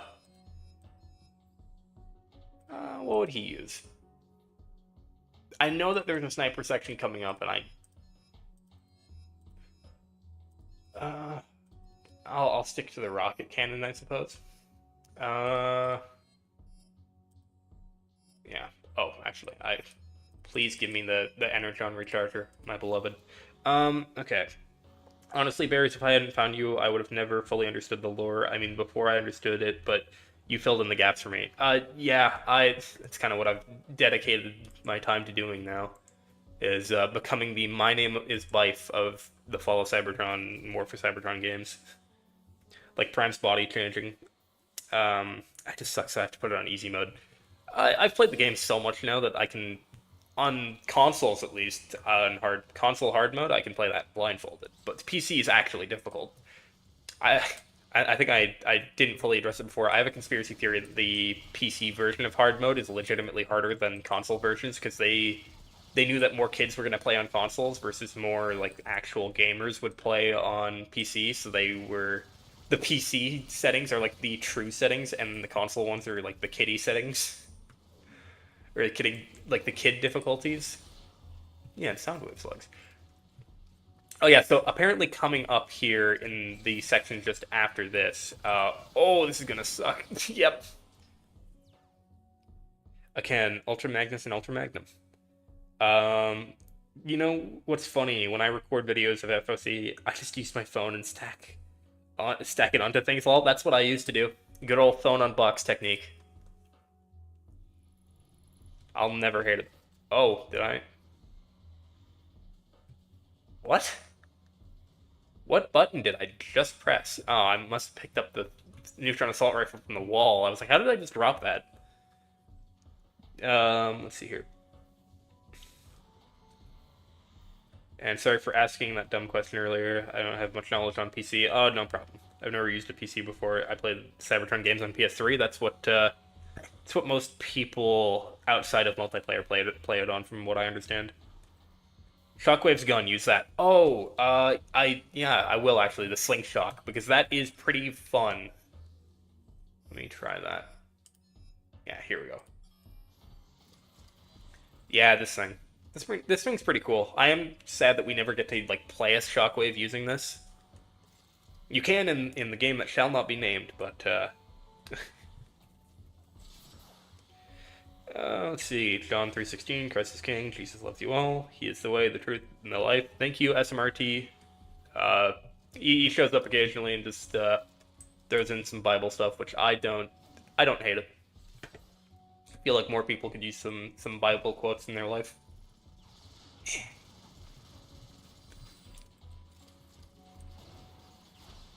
Oh yeah, that works like a dream. Oh my goodness. Yep, that's great. Who recommended I use this? Spidey Man, thank you. You are a lifesaver. Since Ultra Magnus is a DLC character, and if we don't consider Prime canon to the games, I think it's safe to say that Ultra Magnus was on the Ark. I wouldn't even say that he's on the Ark, because I'm like, High Moon, High Moon made it so that Ultra Magnus is the leader of the Wreckers, and the Wreckers are their own kind of like separate faction from the Autobots. So I don't know why they would be on the Autobot transport vessel with the Autobots. I almost feel like he wouldn't be either on the Ark or doing whatever he was doing in Prime, or helping the Dinobots, because Dinobots are all dead. I feel like they would, like Ultra Magnus and the gang would have left. Okay, so you know how at the beginning of Fall of Cybertron, there's that cutscene where you can see Optimus, where you like it's just at the start cutscene of the Optimus level. You're playing as Optimus and you see all those ships leaving, kind of like the end of War for Cybertron. I almost feel like the Wreckers would be on one of those ships. Like one of those ships has to be uh, like the Ark, but for the Wreckers, basically. Um, I really have to keep my mouth shut about my own project I'm working on. I not to make any big announcements or anything, but I have plans with the Wreckers and Follow Cybertron and what happened to them. A rather big video, probably the biggest I'll ever make. See, makes the most sense. Fun fact, we wouldn't have escalation mode if Gears of War 2 didn't exist. Yeah. Although, a lot of people compare the Cybertron games to Gears of War, and that's basically just, oh, they're both third-person shooters that came out around the same time, and it's like, Gears of War plays significantly differently than Fall of Cybertron and War for Cybertron. Gears of War is a cover shooter. The Cybertron games are they're almost a third-person shooter, like, sandbox shooter kind of thing. Let me grab an energon recharger. I play on PS3 and multiplayer works fine. Yeah, that's because you're using the funny thing. That funny glitch.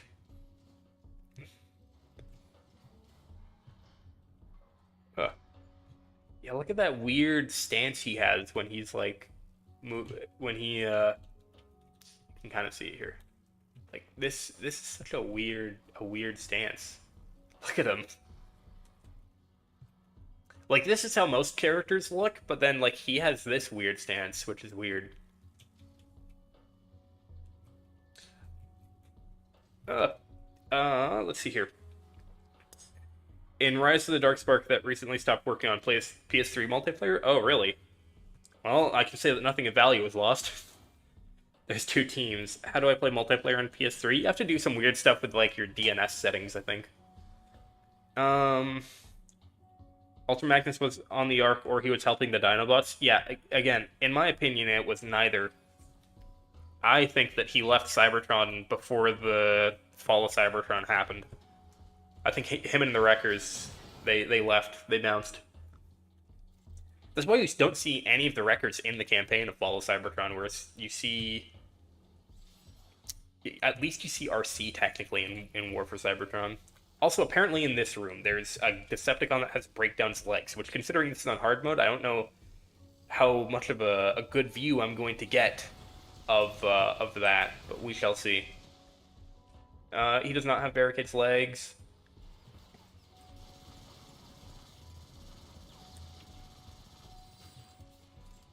Let's see. You gotta change your DNS. Yeah, ship got blown up by Trypticon. No, I do think that. Well, I mean, it's possible that they're dead, but no, that's Soundwave's legs. Now I'm looking out for him. I'm like, where's our boy half barricade, half-acade? Yeah, no, that's. Oh, maybe that was him. That looks no, that is him. That was him. That guy had Barricade's legs, I'm fairly certain. He just didn't have the wheels. But, like, those were... Oh, no. I'm fairly certain that those were Barricade's legs. They just didn't have the wheels. Ugh. Alive, barely. Oh, man. Oh! Hound got executed. Damn. Let's see here. I personally believe the reason some Autobot soldiers have yellow lights instead is because they were Trypticon station troopers who also had yellow lights. Maybe. That might be an explanation for it.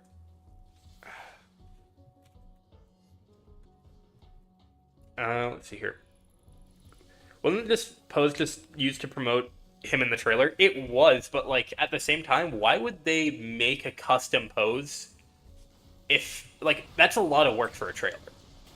Especially for like a gameplay trailer. Like you could have just shown him shooting people for a gameplay trailer. Why would you give him a unique pose like that? My thought process is like maybe he was playable. I don't think that they were going to do a DLC campaign with the Wreckers or anything, but I do think that maybe that he was planned to be in like an escalation map. I think that Fall of Cybertron was going to have more like DLC escalation maps that they just unfortunately never got around to actually making. Oh, hello there. Can you guys like stay over there for a quick second? Okay, the shockwave gun is not actually that good.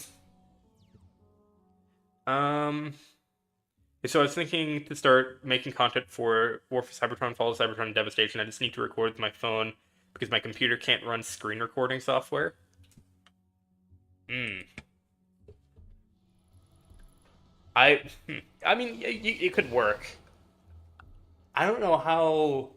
I use OBS. That's what I use to run my streams and everything. I almost wonder if Bandicam, if the old ways might work best. But yeah, I'd be interested because you do some pretty great work in terms of like your first mod was the War for Cybertron Megatron mod, which is insane because like that mod is so well done. I'm surprised it was your first one. Ow. Let's see here. He has Barricade's legs, but at the moment, oh, okay. So that guy must have just had Soundwave's legs, but without wheels. It was kind of hard to see.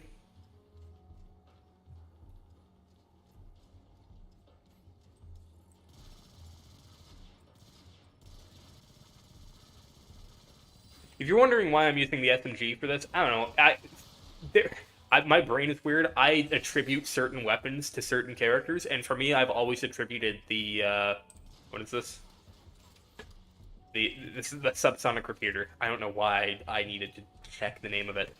I've always attributed the subsonic repeater to Hound, which I don't know why, because you never actually get to use it as him in multiplayer. So, no idea why I've done that. I'm trying to get the Dark of the Moon game. The Dark of the Moon game, I've said my things about it.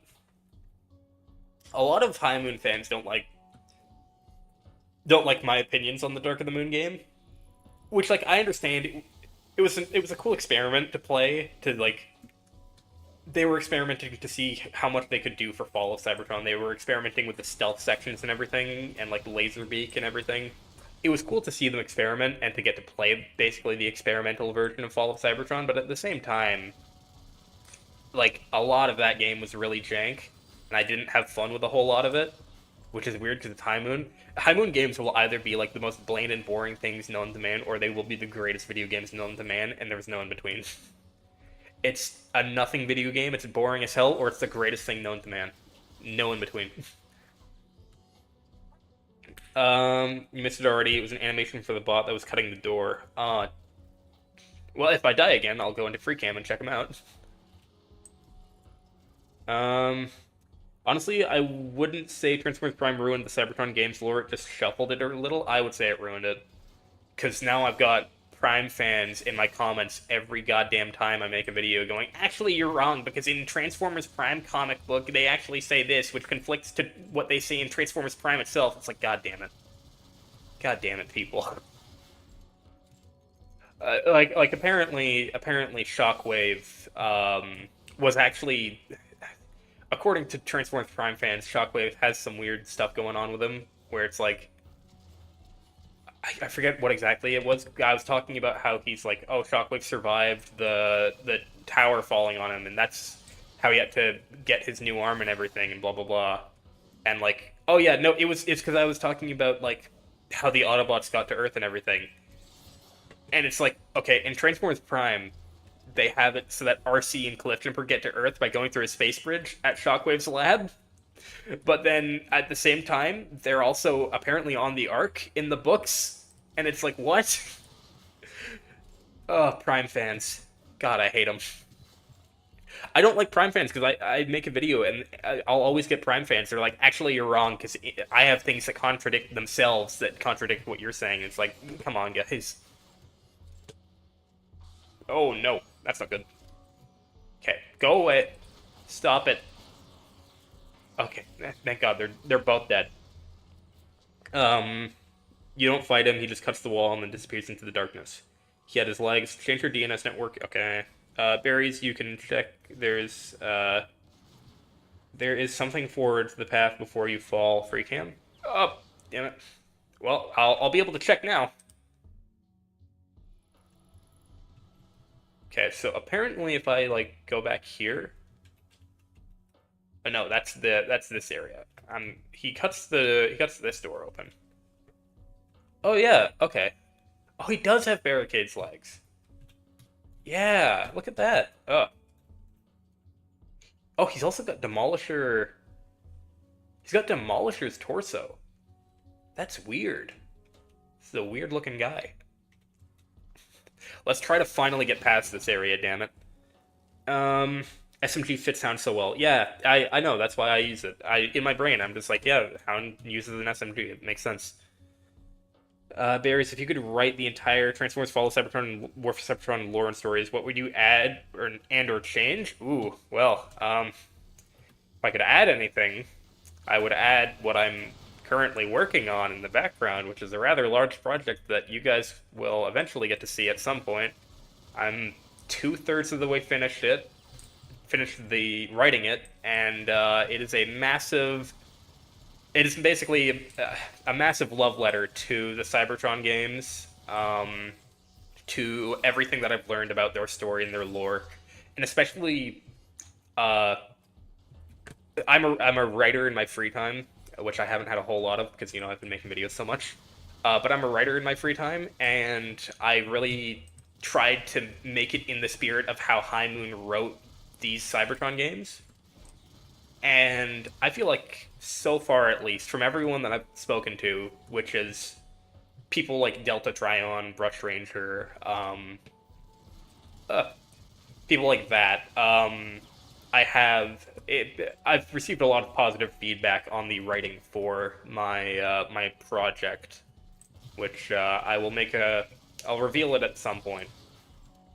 But to give a brief teaser, it does involve Ultra Magnus quite heavily, as well as the War for Cybertron DS characters. So that's all I'm going to say about it for right now. Just a small correction, my first mod was the War for Cybertron DLC characters mod. Right, okay, the second mod was the Megatron in Fall of Cybertron mod that Link helped with. Yeah, sorry about that. Yeah, your first mod was the DLC characters mod.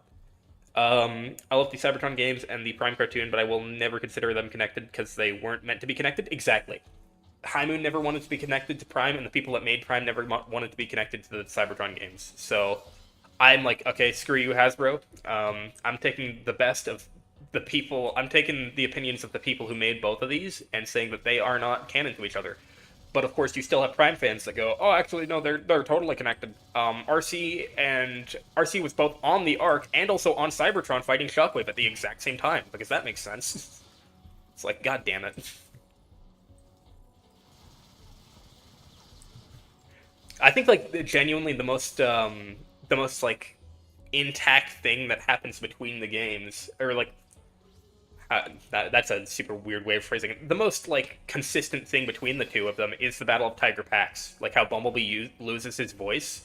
That's the thing that stays the most consistent out of everything between the games and Prime. Oh damn you! No. Oh god.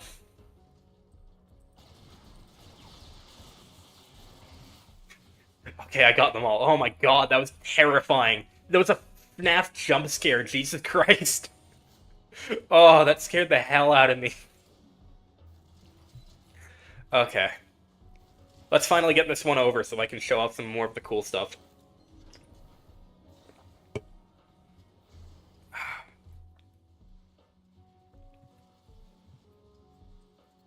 Pick up a sniper here.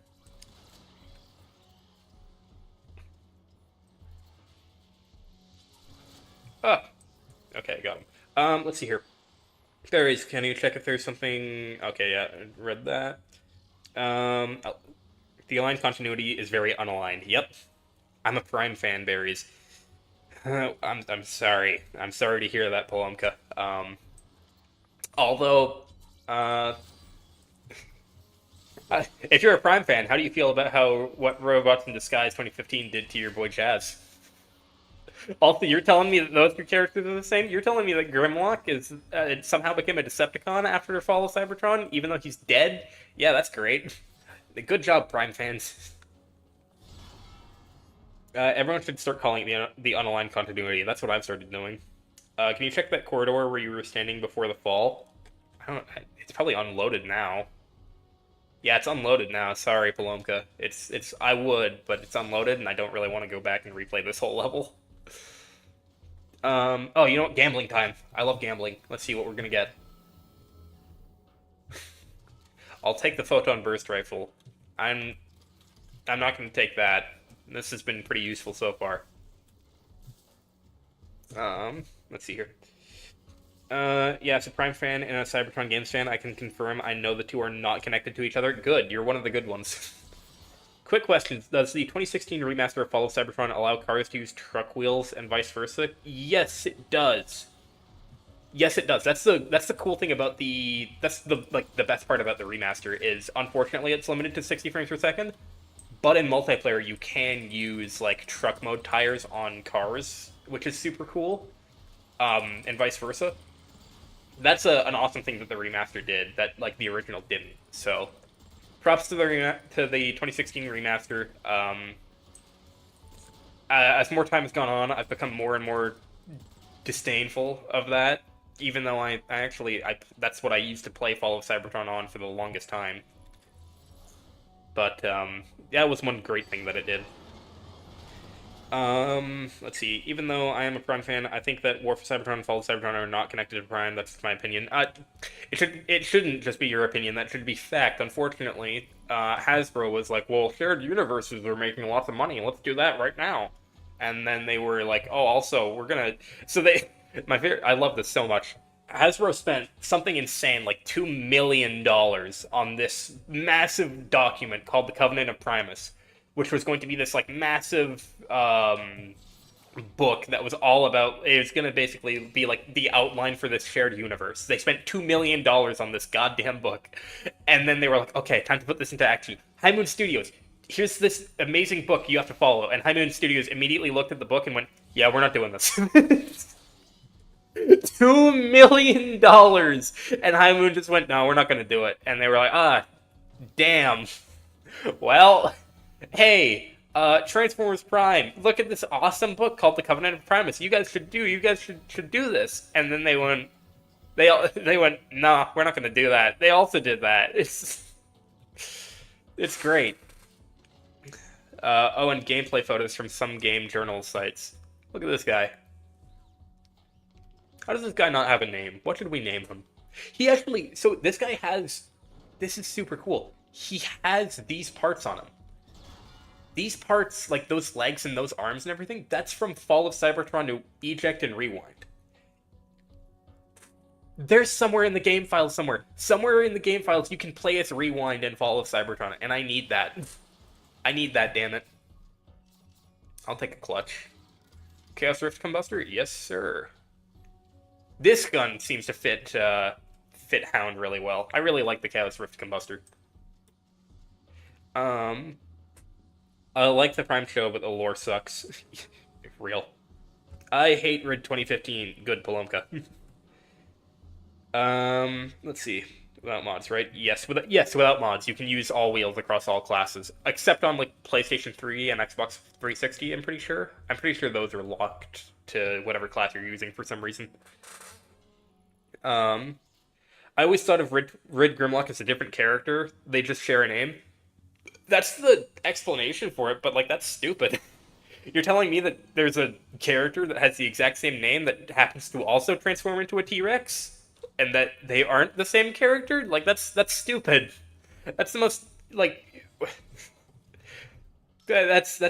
I hate writing like that so much, where it's like, wow, what a strange coincidence. You're just the exact same character. Wow. It's just like, god damn it. You're just unoriginal. Let's see here. I like the Prime show, but the lore sucks, yeah. Transformers Fall of Cybertron Grimlock is not the same Grimlock from Rid 2015, but of course the games are not connected to Prime in Rid 2015. Again, it's like, man... You're telling me there's another character named Grimlock who also happens to turn into a T-Rex? Wow. That's a strange coincidence. Did you know that after they escape the sewers and save Cliffjumper, when he transforms, he uses War for Cybertron Bumblebee's transformation sound? I do know that. That is a weird... there's a bunch of, like, weird War for Cybertron references in Fall of Cybertron. Which, by the way, there's a weird group of people that seem to think and say that Fall of Cybertron isn't a sequel to War for Cybertron, and to those people I'm like, what kind of game did you play, dude? What are you talking about? What? Let's see. By the way, have you seen the news that Hasbro is not going to give money to Transformers movies? That's awesome. I have not seen that, but if that's the case, that's amazing. God, I hope we never get a Transformers 1 sequel. That movie was terrible. Joker 2 was so much better.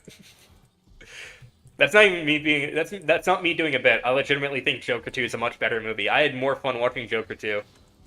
Joker 2 is hilarious. I love that movie so much. Joker 2 is... I don't know why everyone hates it. That movie's hilarious to me. It is like Sigma Alpha male who commits all these like acts of chaos and anarchy. I hate the world and the government. And then he has and then he gets a girlfriend, and that movie's hilarious. He's like, I hate the government. I hate the world. Everyone's always been so mean to me. Feels the touch of a woman once. I regret all my past actions. I am not an evil man. I am a good man. That movie's hilarious. I don't know why everyone hates that movie. It's hilarious to me. I love it. I'm just gonna grenade this.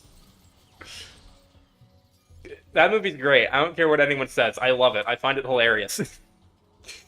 uh, I think that you were talking about the Binder of Revelation that was made for production of the new Transformers universe. No, I am talking about the Covenant of Primus. They made the Covenant of Primus to be like this massive document, which I don't know what they were thinking, because it's like, oh, it's this massive book that has everything from like before the War for Cybertron to like the final days of the War on Earth. So I'm like, you've already told the finished story now. Why do you need to go back and like make movies and TV shows about it? You have a full book of it. Why?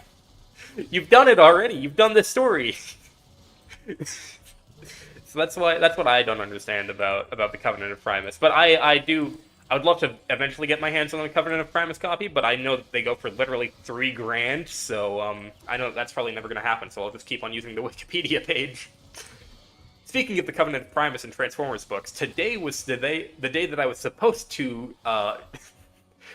I was going to make a video about me performing a heist and stealing a copy of Transformers Exodus from my buddy's work. Which is it's the funniest idea in the world for a video. But unfortunately, today could not be the day, but soon. Soon. And then I could make videos on Exodus, which would be great. Also, I don't know who cares about this, but I was going back and rewatching, or not rewatching, I was rereading through Exiles and Exodus. Not so much Exodus, because I don't want to spoil that necessarily for me. But Exiles, because I'm like, I probably will never get my hands on Exiles. And I was like, ooh, I said this was canon. It really doesn't seem like it is, because it has a lot of stuff that ties into Prime that doesn't really make sense in context to Fall of Cybertron, so I don't know. Let's see. That's way too much for a book. Keybot. The bot's name is Leverbot, in the game files, I think. Yeah, but Leverbot is so boring. Get Link to find Rewind. Yeah, that's gonna be my next job for him. Oh my gosh. Sometimes it feels like War for Cybertron isn't actually connected to Fall of Cybertron. How, though?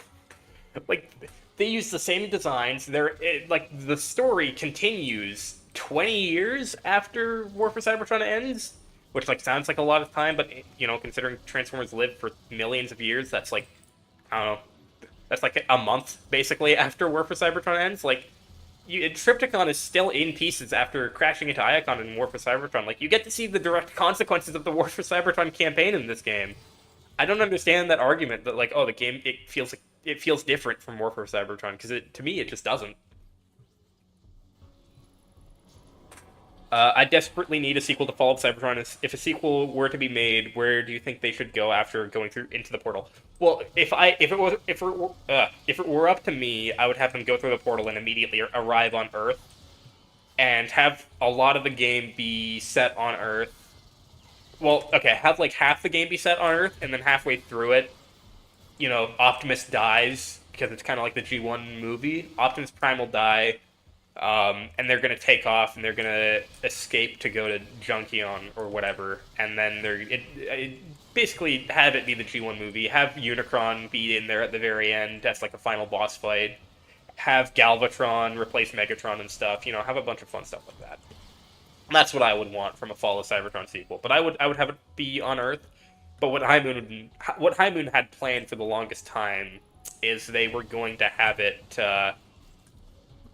They were going to have them kind of bounce between different planets until eventually they get to Earth by, like, the end of the game. Which, on one hand, I understand why. On the other hand, I'm like, guys, I've waited to see Earth. I've waited to play on Earth in the Cybertron game for, like, 2 games now. I really want to know. I really want to know what it's like to play on Earth, damn it. Come on. Please. And what's really interesting is that they actually did plan for the game to end on Earth. and that's why the G1 Optimus skin exists, is because they were, that's what they're like, that's what they're, basically that's what the third game's Optimus would have looked like if he ended up on Earth, is it would have been that G1 Optimus skin. And they were going to have a bunch of G1 skins like that. They had a G1 Megatron skin that was planned as well. They had like they had G1 Ironhide, but G1 Ironhide wasn't going to turn into like the typical weird van truck. He was actually going to turn into like he was gonna look like his G1 robot mode, but he was going to turn into basically a red version of his Bayverse truck, which is weird. Let's see here. Oh, sorry, I'm missing some chat. Yep, berries have checked. Those legs and arms from Rumble are from Rumble, but yellow. Huh, it's weird that they're from Rumble, because from what I've seen, I mean, I literally have the box art of Rewind, because I had the Fall of Cybertron Rewind toy. Those look exactly like Rewind. So maybe Rumble and Rewind and all of them, all those like cassette bots use the same stuff. I'm going to leave for you saying that goodbye. Huh. I don't know what I said, but whatever. Brian, my heart shattered when I realized Fall of Cybertron and War for Cybertron didn't connect to Prime. They shouldn't though, because it doesn't make sense. Where's Perceptor in Prime? Where's Ironhide in Prime? Where did like hundreds of these Autobots go between Fall of Cybertron and Prime? Like that's the there's so many problems like that. Jonkler ordered. Oh yeah, right. It was me talking about Joker 2. Yeah, no, Joker 2 is fire. You guys need to admit that. What do you want from a Transformers movie? If a sequel is made for Transformers 1, do you think what do you think it should be about? A sequel to Transformers 1? If I could make it, I would make a sequel to Transformers 1 be okay, bad news, boys. Nothing new in Vortex level. There's no new mods in the Vortex level. But what we can show off is, so let's see, Ultra Magnus. Ultra Magnus is also changed in this one, by the way. If you want to play as Ultra Magnus, it's in it. There's a Nexus mod page for it. Swindle not changed. Verticus G2, whatever. Right. We're gonna ignore the Kaon level, and we're just gonna skip straight to this level to show off what this one was. So, a sequel to Transformers 1. Oh, there he is. A sequel to Transformers 1. I don't know what I would really do, because I'm not gonna lie, I'm not the biggest fan of the direction that Transformers 1... I like that it was an origin story, but I feel like it glossed over so much of, like, the origin story of Transformers, that I was just kind of like, oh, okay. I guess that's over with now. It's like, now all they can really do is just go straight to, like, the War for Cybertron. So... It's not a whole lot interesting. I would just kind of be like, yeah, go do War for Cybertron stuff, I guess. Have fun with it, I suppose. But here's Demolisher. Demolisher is super, super cool. He does not have campaign unique animations, unfortunately. His chest does do that. But yeah, I love Demolisher. I have plans for Demolisher in that project I mentioned earlier. But yeah, Demolisher is super fun. I love playing as Demolisher.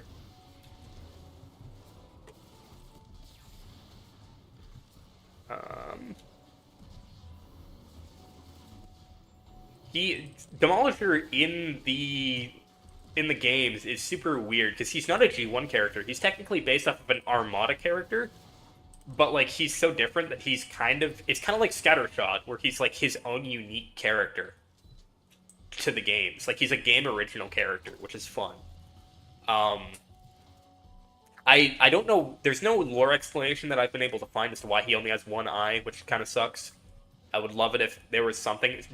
Brush Ranger has some weird headcanon that like Starscream took it out, and I'm like, you think that Starscream could do that? What the hell's the matter with you? This guy's like Megatron level beefy. You think that Starscream would be able to do that and live? No. I don't know how he lost his eye. I might make some kind of theory video on it eventually, but considering there's not a whole lot of there's like no information on him other than he's loyal to the Decepticon cause, but he's more loyal to the idea of the Decepticons than he is to like Megatron. Like, if Megatron were to betray the Decepticons, it's like Soundwave and most of the Decepticons would just end up following Megatron, but Demolisher wouldn't. Demolisher would stay loyal to the Decepticons, not to Megatron. Which is super interesting for his character, to be like this religious zealot, almost, to the Decepticon cause. It's something that we rarely get to see in Transformers, which is it's super cool. I have like no health. This is gonna be fun.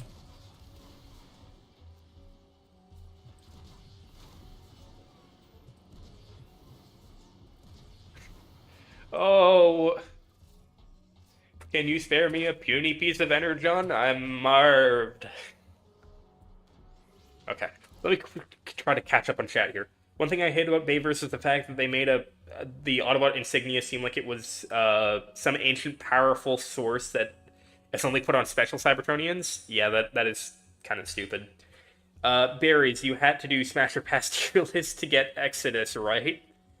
Poor Berries. I still have that video of you suffering on stream. Yeah, I did. What do you think the time gap between War for Cybertron and Fall of Cybertron? It's 20 years. It says that in...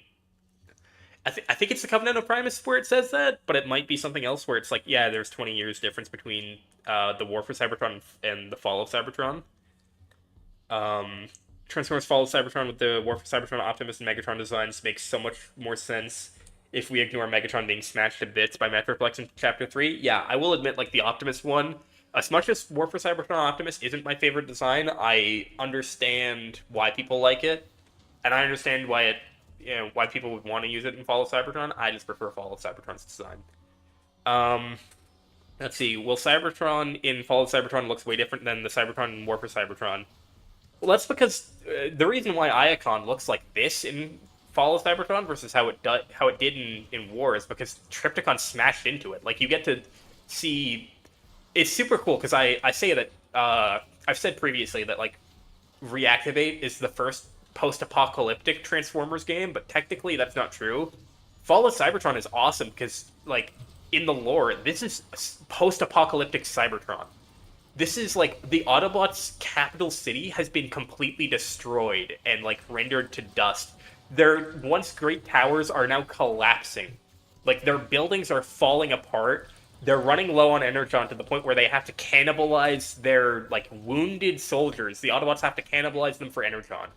It's super interesting, and you don't get to see a whole lot of it in the game, but in the audio logs specifically, you get to see this side of, like, Fall of Cybertron that's after, like, War for Cybertron ends, where it is like, yeah, this is post-apocalyptic Cybertron. This is the Autobots having not the best time right now. Damn it. Okay, I'm convinced people have been bringing this legendary game back up since it's going to come back. I have full confidence that it will. I don't. I never had the chance to play this, only Rise of the Darkspark. I'm sorry to hear that. I hope it comes back just so that you get to play them instead of Rise of the Darkspark, but unfortunately, from a legal standpoint, it's looking pretty impossible that they will ever return. Which sucks, but, you know, it is what it is. Let's see here. Hopefully one day it will. Playing Fall of Cybertron is a holy gift. I know it's connected and we have proof, but sometimes I feel like it's not. I never understood the argument for these games not being connected. For me, it always felt like if they did make that quadrology of games, it would have been the best 4 video games to have ever been made. And they would have fit together so perfectly. Like, I feel like these 2 games fit together better than, like, the Dark Knight trilogy of movies. That's how well I think that these games fit together. Rise of the Darkspark was a bad game, not gonna lie. Yeah, that's the most grass is green take I've ever seen in my life. They could have made Earth be an escalation and multiplayer map. That would have been cool, but the problem with Fall of Cybertron is that they ran out of time when they were making it.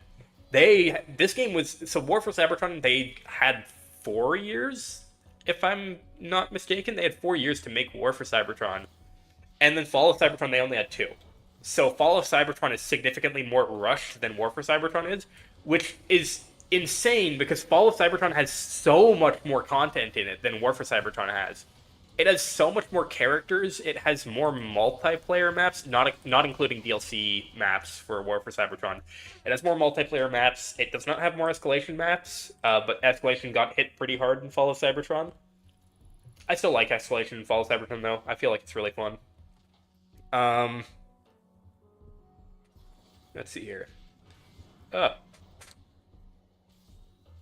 Hello. Just subbed. Let's hit 2K. Yeah. Have we hit 2K, by the way? Oh, we haven't yet. That is surprising. How have we not hit... Oh, no, we have. Okay. I was going to say, like, how have we not hit 2K? I was expecting to hit that in, like, 10 minutes. Let's see. Is there concept art for these G1 skins for the third game? So, for the third and fourth game, there's not concept art, but, like, there was an internal board that I have seen, and I have an image of it, and I'll throw it up in the Discord probably after the stream at some point.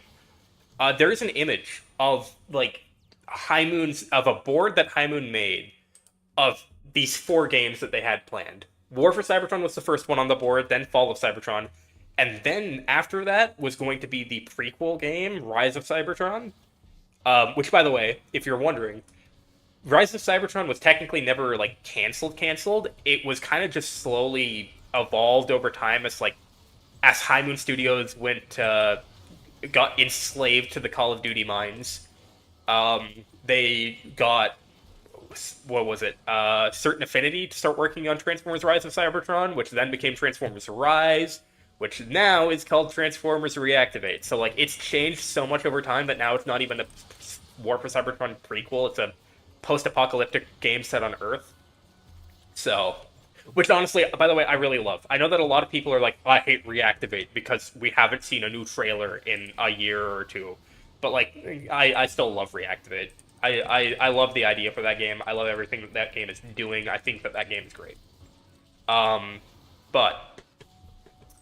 yeah, no, like, Rise of Cybertron never went anywhere, but, like, the fourth game, the one set on, like, the different planets on Earth, that one they never even got close to starting that one. That was just like this is kind of what we've got planned for the future, maybe.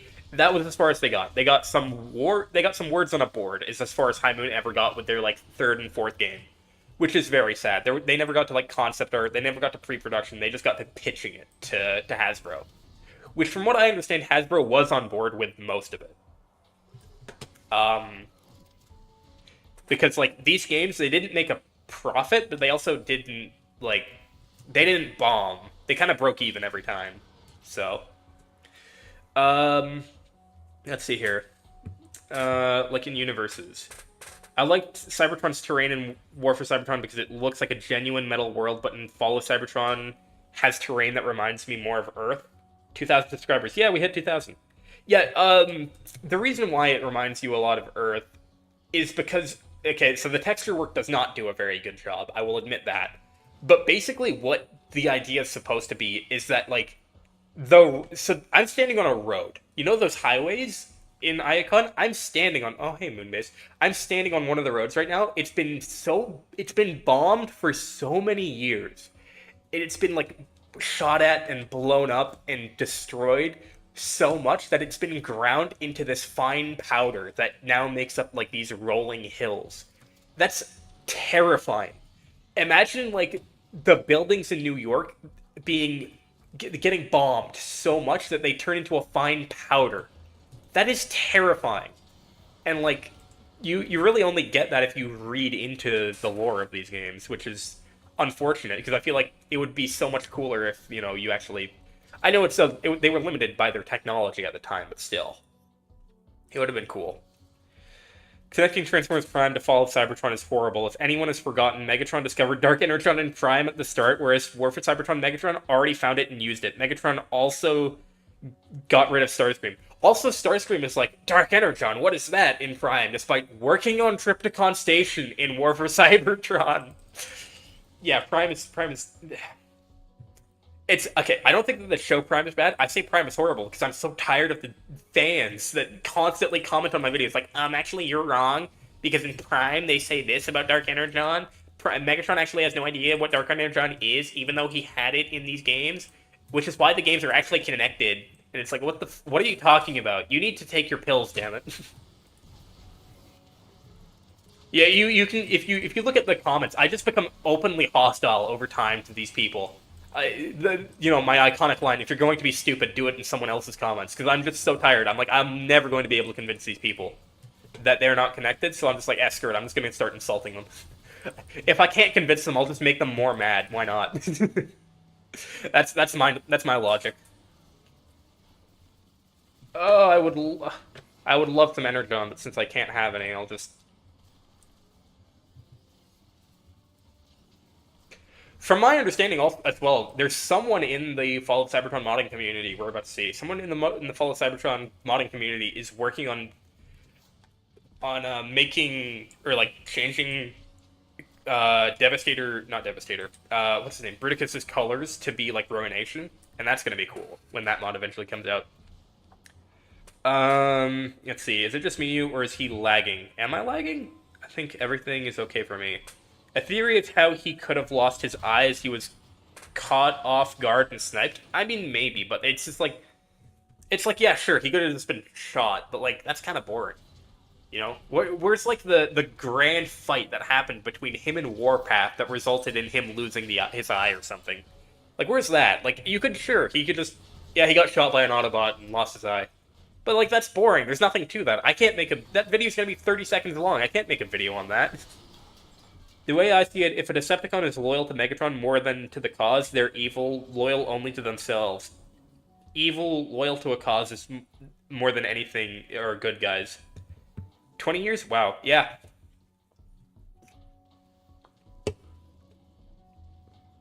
Which, maybe High Moon could have made an extra game set in between, like, almost like Rise of the Darkspark, a game set between War and Fall of Cybertron. That would have been cool, but I understand why they didn't. Deadpool kind of killed them. Most likely War for Cybertron. Oh, hang on. Fall of Cybertron is Mad Max Space Robot Edition? Yeah, basically. In the room where the Decepticons are torturing the Autobots and you play as Demolisher, how are there still Autobots inside? Shouldn't there be dead? Something that's super interesting. I'm glad you pointed that out, because I only noticed this recently. Why is it that only the Decepticons take prisoners of war?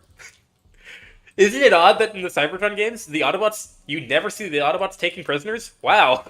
That's pretty funny. The Decepticons are like, yeah, we'll throw these Autobots in jail. We're like, yeah, they'll be melted down and to turn into scrap. Which, by the way, people are like, oh my god, they recycle their energon to fuel the war. It's like, no. Here's the thing. The thing that most people don't understand is in War for Cybertron, like that Kaon, how they're recycling their energon and like using it to power their own people. There are entire Decepticon-controlled cities of civilians that are starving to death because they don't have energon, and the Decepticons are harvesting the energon from these Autobot POWs. Which, by the way, they're not killing all of them. They could easily harvest all of them and kill them all. But they don't, because the Decepticons are actually kind of nice. But basically, they take all this energon, they give some of it to their soldiers, obviously, but most of it goes back into their cities to basically keep their civilians alive. And then we get to the Autobots, and it's like, oh yeah, the Autobots just don't take prisoners. They just kill them. Oh, their one prisoner that they took, Tripticon? Yeah, they cannibalized him for 20 years while he was conscious. And they didn't care. Like, the Autobots in these games are horrifying if you actually look into it. Maybe it's just because I like the Decepticons more that I'm like, man, the Autobots are kind of assholes in these games. Like, they are so cruel. Most likely War for Cybertron wasn't better than Fall of Cybertron is due to the limitations at the time. Yeah. Fall of Cybertron, War for Cybertron, and Devastation are listed on Steam. They're not listed. I checked yesterday, dude. They're not listed. Oh, thank you. You just found my channel. Glad I hit 2K. So am I.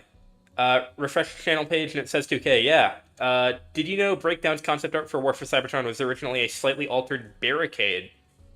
And Air Raid had his head on a black version? Oh yeah, I have seen that concept art. Yes. I have seen that concept art. I actually like that concept art more than regular, like, the Cybertron games designed for Air Raid. The aligned continuity is anything but aligned. Also, by the way, I'm not lagging. It's just I'm so behind on chat, guys. I'm so sorry. Um, the aligned continuity is anything but aligned. Yep. Prime is good. It's its own universe, not as part of Fall of Cybertron. Yeah. What's your favorite mod to use for Fall of Cybertron? It might be the Ultra Magnus mod. I've become really attached to Ultra Magnus, or like this Demolisher mod, both of which Link of Legends made. Shout out to his channel. If you want to download these, go to his channel. He's got like a Nexus page and mod showcase of these and everything. If you want to download these mods, go ahead. But I think that out of the two of them, I love Demolisher, but I'm gonna say Magnus. I prefer Magnus's mod, the Ultra Magnus mod. Prime isn't connected to the games, and Prime contradicts its own lore too. Yeah. In the beginning of the series, Megatron didn't know what Dark Energon is, but when Ratchet explains that Cybertron is poisoned, exactly. Prime doesn't even understand itself. Prime is stupid. Do we know if Skywarp and Thundercracker are alive in Fall of Cybertron? So here's the funny thing, okay? I'm apparently they died on the Ark, and that's why they aren't in Fall of Cybertron. If you have half a brain, you'll notice, hang on a second, but the Ark leaves at the end of Fall of Cybertron, so where are they for the rest of the game? I don't know, tell that to TF Wiki.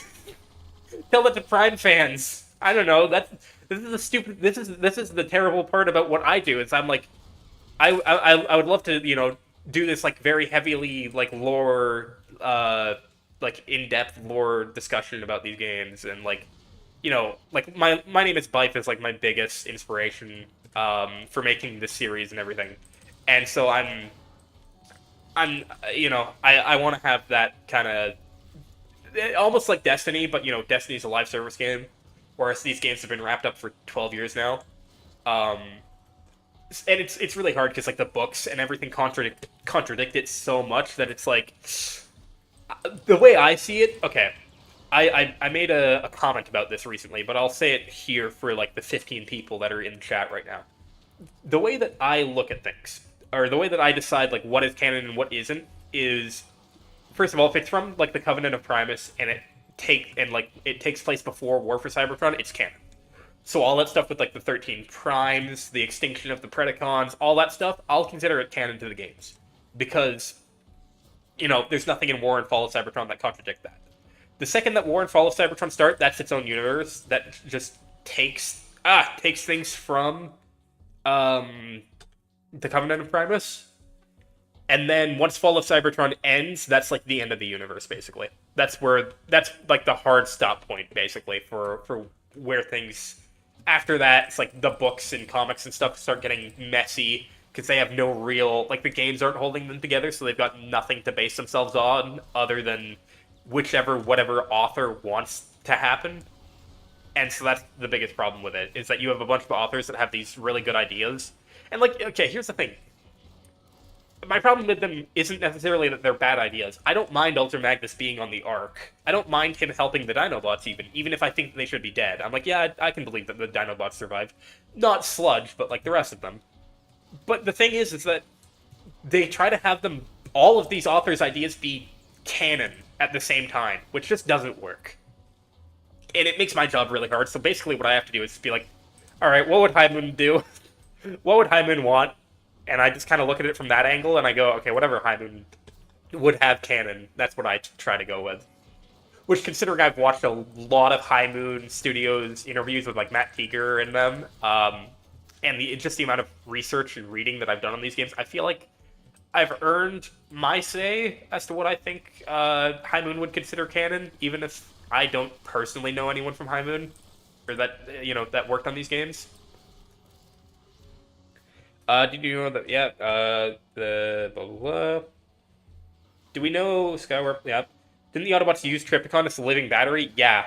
I'll make a video about just how messed up Trypticon's entire story is, because, like, if you really look at it, Trypticon's just like, oh man, you got the shit beat out of you by the old Autobot government before the Cybertronian Civil War. The Decepticons came around and promised you freedom, like, hey, you don't have to be this stupid space station anymore, you can transform, you can stretch your legs, you can actually get to be a living Cybertronian for once. They promised him that, He messed up one thing, and they locked him into being a spaceship. He got locked back into being like trapped. Oh, and before that too, he was also cut up into bits and pieces and like strapped with inhibitor chips so that he couldn't move as well. And then he was harvested. His organs were harvested while he was alive and conscious. Um, he was harvested for energon and cannibalized. And like Jesus Christ, Trypticon. I feel bad for Trypticon. Trypticon's like his entire life is just getting beat up by the Autobots and the Decepticons at the same time. It's just so sad. Like they would have absolutely done the same to Metroplex too if Metroplex was a Decepticon. Like it's the Autobots are messed up in these games.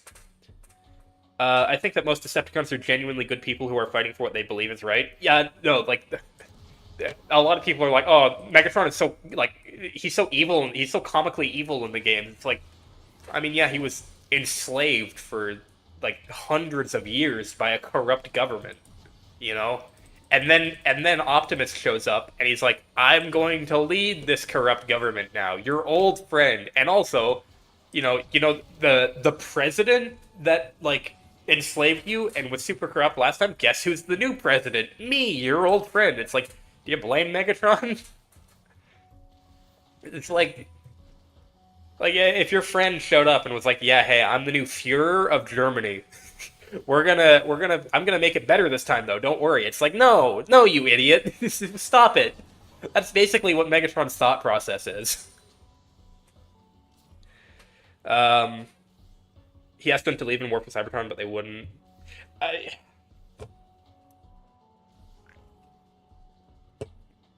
People keep saying that the Cybertron games on Xbox just got listed a few months ago. That's not true because they've been listed since 2016. Exactly. Yeah. They've always been listed. Nothing's changed. It's listed on SteamDB. Last record update was 4th of November 2024. Yeah, that doesn't mean they're coming back. That means that Steam auto-updated their screenshots like they do with a bunch of other games that aren't coming back. Apparently a couple of the Spider-Man games that aren't coming back as well. Like, we know for a fact that they aren't coming back. There's no, like, the old Spider-Man Web of Shadows game is coming back. Like, no, it's not. But its screenshots were updated a couple months ago. That doesn't mean it's coming back. It just means that Steam auto-updates stuff. That's what it does. Ow. Oh, owie. Oh, and I don't have my Energon Reharvester. Crap. Ugh. Yeah, that's why I'm sub to you. Oh, please, no! There was some cut content for Fall of Cybertron, a few audio logs, and an audio log that mentions Thundercracker as Starscream's second in command. Yeah, so, like... they are. It's my opinion that they are still alive somewhere. Lord knows where. But they're somewhere. They're at the Arby's down the street from Icon. They're getting some Wendy's. They'll be back. Congrats on 2,000 subs. Thank you, BB. 61 USS Iowa. No way, based ship. Writing a crossover between Fall of Cybertron and the OG Ben 10 series. I would love to talk lore ideas and stuff, but I've already got 50,000 words in it so far. Oh, that's pretty good. That's pretty good, Aaron Beckett. That's a lot. That's a lot of words. I forget. It's been a little while since I've been on Google Docs. How many pages is that? I think the games return early 2025. No, I don't think that. I don't think that Activision are going to get the license to make more Transformers games. I'm sorry, guys. I don't think that's a thing that's going to happen. Let's see here. All Trypticon had to do was join the Autobots. The same Autobots that kept him that told him, hey, you're going to transform into a space station now. You're going to be stuck here in space. You're not allowed to move for thousands of years. Have fun, buddy. Those Autobots? Yeah, no, I can see why he wouldn't want to join those guys. They were kind of mean to him. Jesus Christ. I just had a thought. What happened to Omega Supreme after... Okay, what happened to Omega Supreme after War for Cybertron? There's an audio log in Fall of Cybertron that mentions how he died. Megatron was able to not. This isn't like War for Cybertron, Megatron corrupting him with Dark Energon. Megatron found him again and fought him again because the Autobots were. When the Ark was being built, the Autobots used Omega Supreme. I'm gonna make a video about this, but you guys in the live stream will just get the explanation right now without me being like, "Oh, wait for the video." Basically, Omega Supreme, they used him kind of like they did Metroflex, where they were like, "Okay, you be the big old shield for the Ark while we're still building it." So he was that for the longest while, and then Megatron tried to take down the Ark, and when he did that, he ended up taking down Omega Supreme, but he wasn't able to take down the Ark. So, let's see here. And I love Megatron in this game. I don't think he's comically evil. He's insane, but determined to obsession. And it turns into hate in Fall of Cybertron. Yeah, I don't even know if I'd say that he's insane. I think he's just really dedicated. Okay.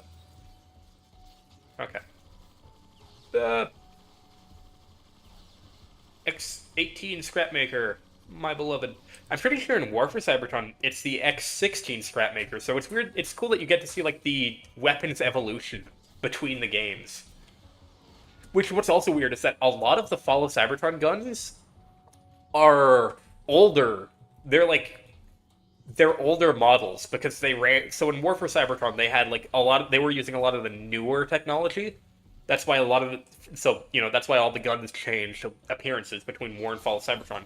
A lot of War for Cybertron's guns are a lot more newer than the Fall of Cybertron guns because by the time of Fall of Cybertron, they've exhausted all of that new technology and they're using a lot of old stuff, which again just ties back into the whole like post-apocalyptic Cybertron thing, which I really like.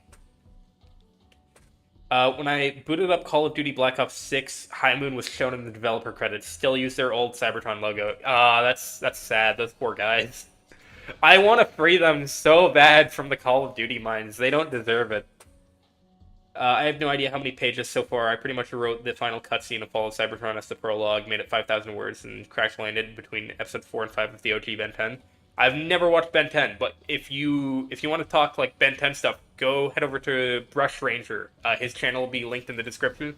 That's one of his favorite shows, so he'll be able to talk to you a lot about that. I've never seen it, so I know a lot of stuff about Fall of Cybertron, don't know much about Ben 10, so damn it. Yeah, hit up Brush Ranger. If you want to join the Discord, he's in there. We're all in the Discord. Season 1, okay.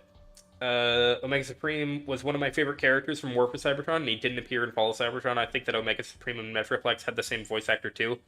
I never understood why Megatron infected the core if it meant no more Energon. Okay, so I actually have an explanation for this. The reason why Megatron like corrupted the core is he's effectively taking the planet hostage. It's him going, you can't kill me because if you kill me, you'll kill the planet too. Which, the reason why he was able to die in Fall of Cybertron and that didn't happen was because the planet was already dead, basically. Optimus was like, okay, you're gonna kill the planet if I kill you? Guess what? I'm just gonna kill the planet without killing you. Genius move, Optimus. Big brain strategies over here by the big P. Yeah, so. But yeah, no, Megatron's plan was actually pretty genius. He was like, I'm gonna hold the planet hostage, and if you kill me, you're gonna end up killing your own planet that we're all living on. So good luck killing me, guys. I'm now basically invincible. He wired up his heart or his spark to the core and was like, if this goes offline, so does the core. And Optimus was like, crap. I have no idea how many... Okay, yeah. War for Cybertron weapons I like more, to be honest. I did too, I'll be honest. I love Fall of Cybertron's weapon design, especially the scatter blaster here. I loved it. But, like, the War for Cybertron assault rifle is just iconic. I love it so much. And I'm sad that... I mean, I'm happy that it appears a couple times in this game, but you never get to use it. It's only the NPCs that get to use it. Oh, thank goodness an Energon Cube. Oh, no, an Autobot Titan. Oh, no. This is... hard mode. These guys are fun on hard mode. Oh my, he's so fast.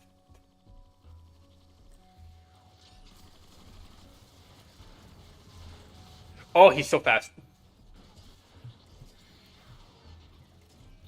I am so scared. Oh, no, no, no, get away. I am terrified right now.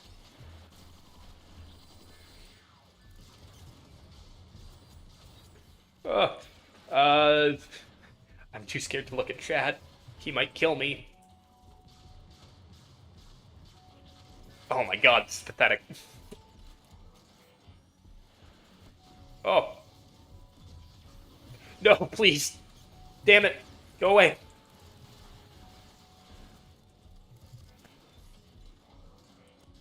Ow. Thank you, Follow Cybertron. Hitbox is very cool.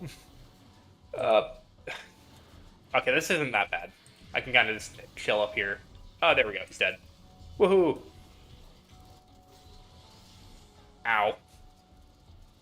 Okay, here we go. Do you think Breakdown, Dead End, and Dragstrip knew each other before the war and were friends? I mean, probably, maybe. There's a couple awesome things like how like Prowl and Blue Streak were like friends with Shockwave before the war. There's a bunch of cool stuff like that. That's just like, damn, you like never get to see stuff like that in any other Transformers continuity. That only happens in this. Also, like, yeah, no, Senator Soundwave and Senator Soundwave and Zeta Prime working together and everything. Megatron being a war veteran who fought alongside Zeta Prime in the Age of Wrath War. Like, these games have some amazing stories, and it makes me so sad that they never got to make that Rise of Cybertron prequel games, that we could have, like, seen a whole bunch of that stuff. Because that would have been awesome. Especially seeing Zeta Prime have, like, a much larger role compared to, like, War for Cybertron, where he's just kind of a boss fight in level 3. And I do think that Megatron was insane just because of that final cutscene. No, I will not be denied. Like, who are you yelling at? The Portal? Gravity Optimus? He was yelling at Optimus. Like, no, I will not be denied my victory. You're not going to... You're not going to get to fly into a portal and be saved by my wrath. You're not going to get away with this. I'm going to kill you.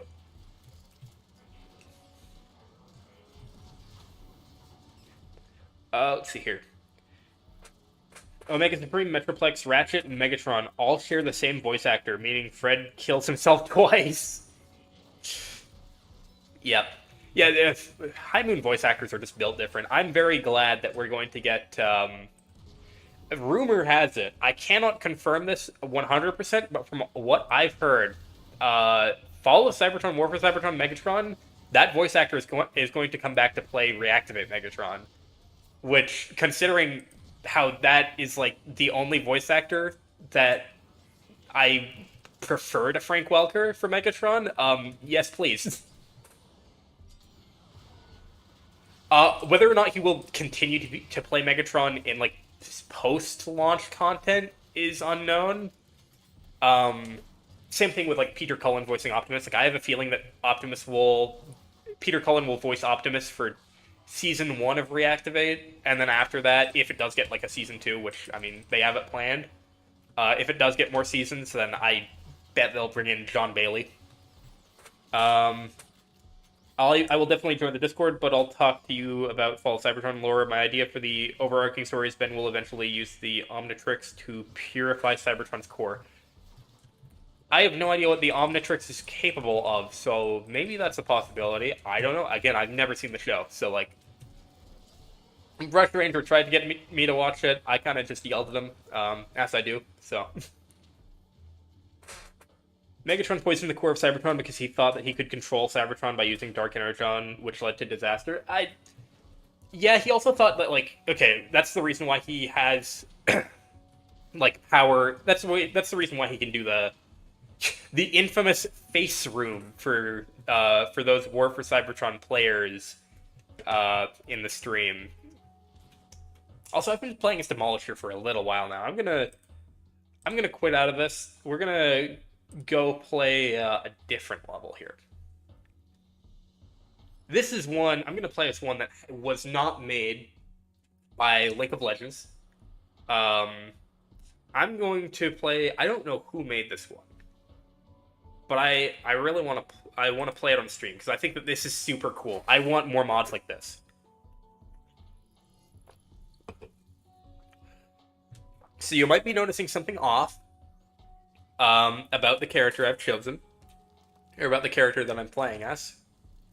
This is Sludge. His model is like in the game. His like robot mode fully works and everything, and he looks great. He looks really, really good. I really love Sludge. I would prefer it if he was Paddles, but you know, beggars can't be choosers, and also Paddles never had an in-game model or anything. He never made it past the concept stage. So, hey there, Swoop. But yeah, no, this is really impressive because I have no idea. Like, I have no idea if this is. I don't think that this is custom. I think that there's just a. I think this is just the Sludge model from that Jazz level that they threw into the Grimlock level, and it works so well. Like this fits in so well with the game. Like this version of Sludge is really good. My one problem with it is we'll get to it later, but I do have like one problem with it. But even then, I understand why. It's another case of like the Hound problem that I was talking about earlier.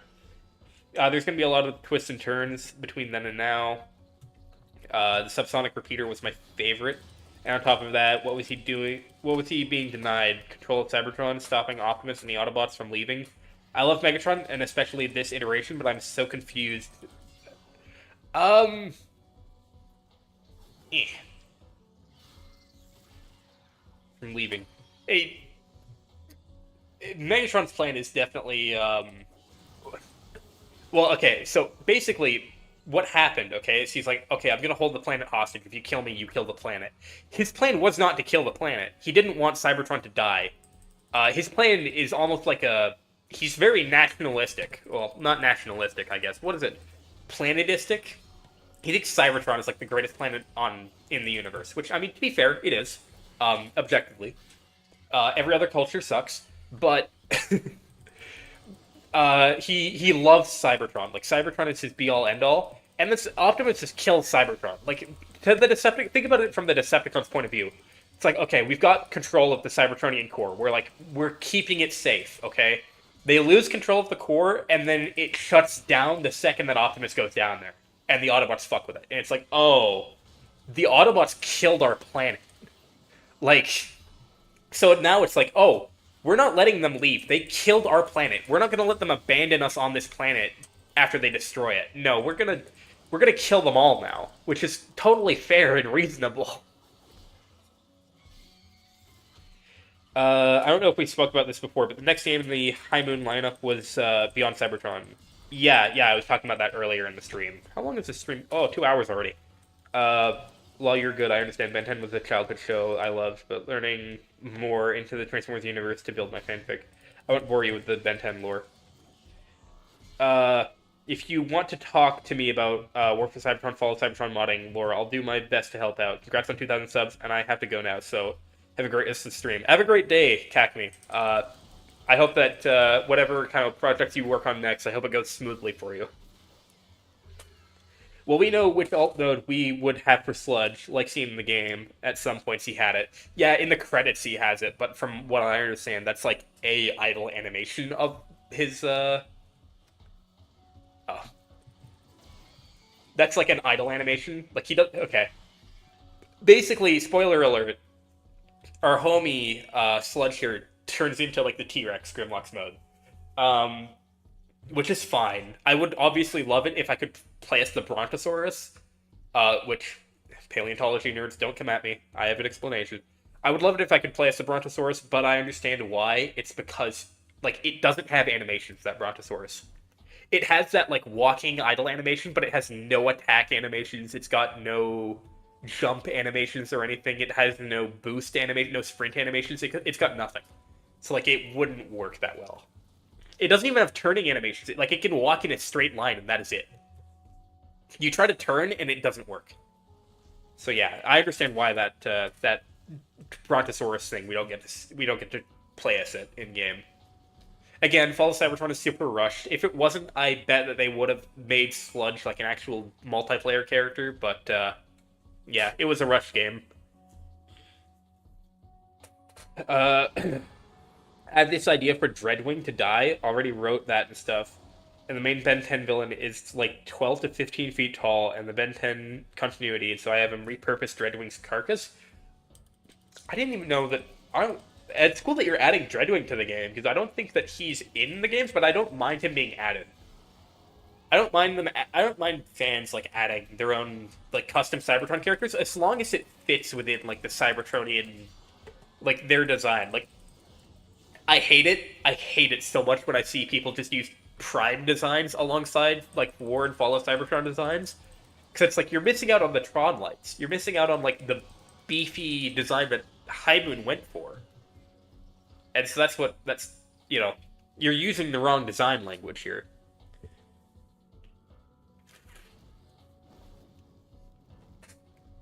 Let's see here. No, not in the credits. In this level, when you rescue Snarl and give him Energon, you can activate a hologram. Oh yeah, he also has idle animations. I forgot about that too. So he's got an idle animation and he's got a walking forward animation, and that is it.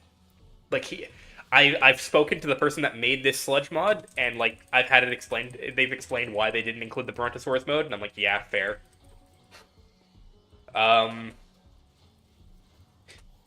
let's see here. What's the Brontosaurus gonna do? Neck slap? Tail whip? Brontosaurus is now actually a real dinosaur. I know paleontology nerds come at me. It is a real dinosaur now. For the longest time it wasn't real. It was a fake dinosaur. Now it's real. They named an actual sauropod Brontosaurus. It's not the one that everyone thinks about, but it is. There is a dinosaur called Brontosaurus now. Yeah, but from what I understand, paleontology nerd moment. From what I understand, the defense mechanism for the sauropods was they were just so big that most carnivores wouldn't attack them, and their tails were pretty good at attacking things. Into a bigger cybernetic frame than he had originally, which he had when he fought Ben in the OG series. That's how I have him be able to fight the Cybertronians on fair ground. And oh, I'd love that chapter. Oh, okay. It does sound pretty it does sound pretty interesting. I just don't know if the whole like Ben 10 thing, if I'm too interested in that.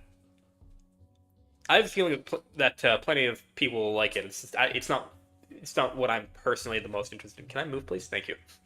It's not what I personally am the most interested in, but it does sound interesting from what I hear. I wonder if someone could make Slug's animations work. I mean, theoretically, maybe it would take a lot of work, because at that point you're adding an entire new animation rig to Fall of Cybertron, which is extremely difficult. What is Dark Energon in the Cybertron games? Is it from Unicron or something else? I'm not sure. That's the weird thing. It's like, okay, in the Covenant of Primus, Dark Energon is the blood of Unicron. That's the corruption that like happens with the 13 Primes. So like, okay, we've established that it's the blood of Unicron, but then how do they manufacture more of it on Cybertron? How are they able to make more of it on Cybertron without Unicron? That's what I don't understand. That's just something that's weird with the lore that like I've got to look into further.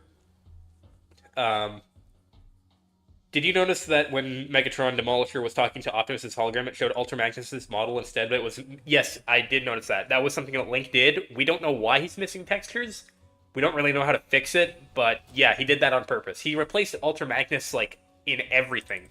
Like, later on in this level, when Grimlock talks to... Or now Sludge talks to an Ultra Magnus hologram. Like, that's... he replaced a whole bunch of stuff. He especially, I want to show off the final fight too after this, because the final fight he replaced the characters in that too. Something else. It's normal Energon but corrupted somehow. A kind of bioweapon maybe. Maybe, yeah. But like again, in the books it's blood of Unicron, but then they somehow are able to manufacture more of it on Cybertron, and it's just like what's the deal with Dark Energon? Is it blood of Unicron, or is it like a weird older Energon? We don't know. I don't know anyway. where I reveal Grimlock is alive because he ends up having this whole horror scene where he rips and tears through Elite Decepticon squad in the underbelly of Cybertron, like he's like a Vader hallway scene. That's pretty cool. That does sound pretty cool. If it were up to me, I would have Grimlock die at the end of this level, but I understand why people want to keep him around.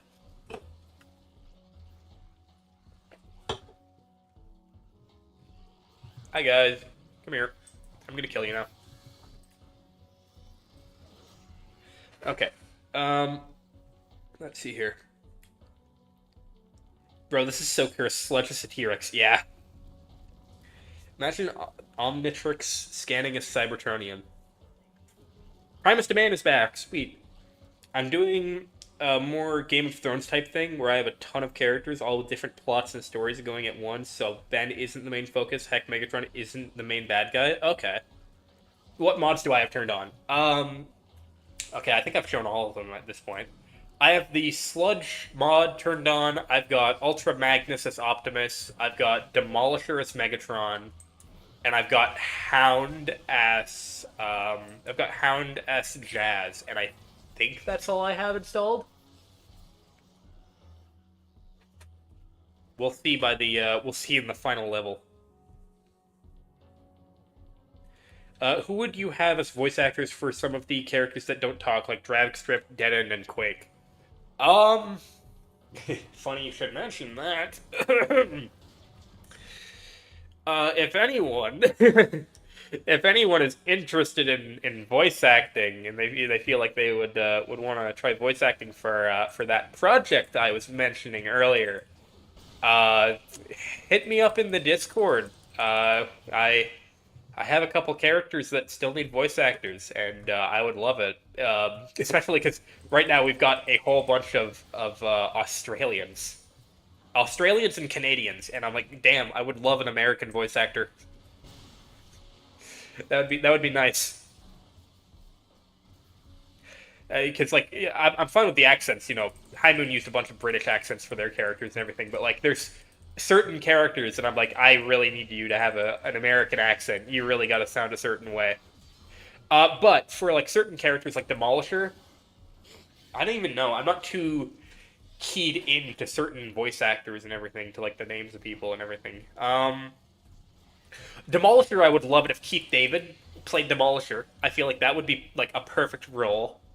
Let me see. Who else do you ask me about?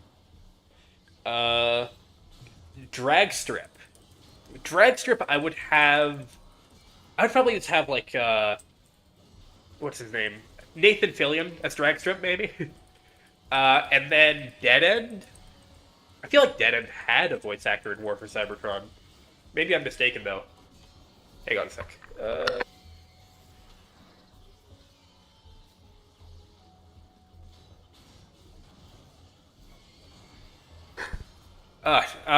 Dragstrip though, I don't know who I would have as Dragstrip. I don't have much of an emotional connect or Deadend. I don't have too much of an emotional connection to Deadend like I do Dragstrip and characters. So I don't know. Deadend I would just kind of have like a I don't know generic maybe a British voice actor or something. Who knows? I would, but I can't for personal reasons. Okay, fair enough. Again, you don't have to if you don't want to. I'm just, if anyone wants to, hit me up, because I would, I need a couple people for a project. I could voice Insecticon, weird bug noises. Yeah. Unfortunately, I don't think any of the Insecticons are going to be featured in the project because of reasons. For me personally, I would have Grant George as Deadend, Todd Habercorn as Dragstrip, and Richard Epcor, who played Skywarp as Oh, okay, Skywarp as Quake. That I could see it. I prefer Quake to have like a very deep sounding voice. Do I have to change into Dino mode to like progress through this? And I'm making this huge idea going where the portal Shockwave made wasn't perfected, so when the Nemesis and the Ark end up going through it, no time passed for them and millions of years passed. Okay. So kind of like how the G1 continuity did it, where, you know, not really though, because in G1 they kind of just like uh, go into a coma for a couple million years, but in yours, it's a weird time dilution thing. Okay. Okay. Slug wants to speak to me. Hey, buddy. The rest of the universe. Okay. Dead End used the Decepticon Scout voice lines in War for Cybertron? Oh, okay. Honestly, I feel like that fits him. Just leave that.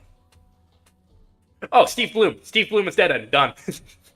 Done. He voices everyone else in that game. Why not? You're not a true Transformers fan if you have never watched MGO 316. Yeah, I've watched him. I have seen him. Yep. Dave Fennoy, who voiced the Decepticon Shotgunners, could also voice Quake. Yeah, I could see that. That would work pretty well, actually. I like the idea of that. I was more so thinking of, like, voice actors that were kind of popular at the time. Like, you know how, what's his name?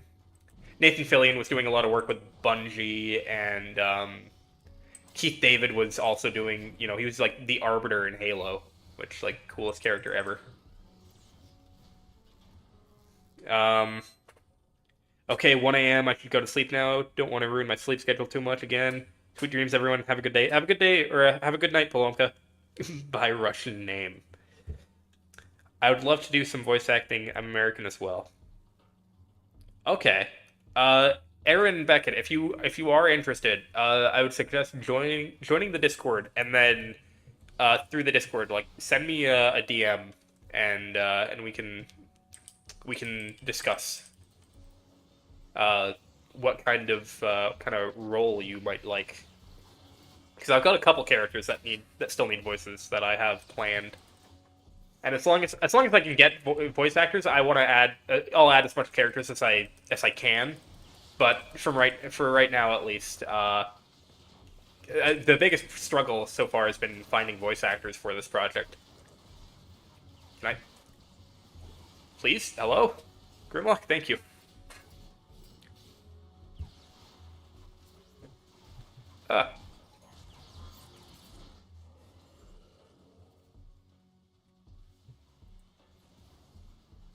We're gonna destroy that. We're gonna eat you. Oh, he just schizophrenia moment.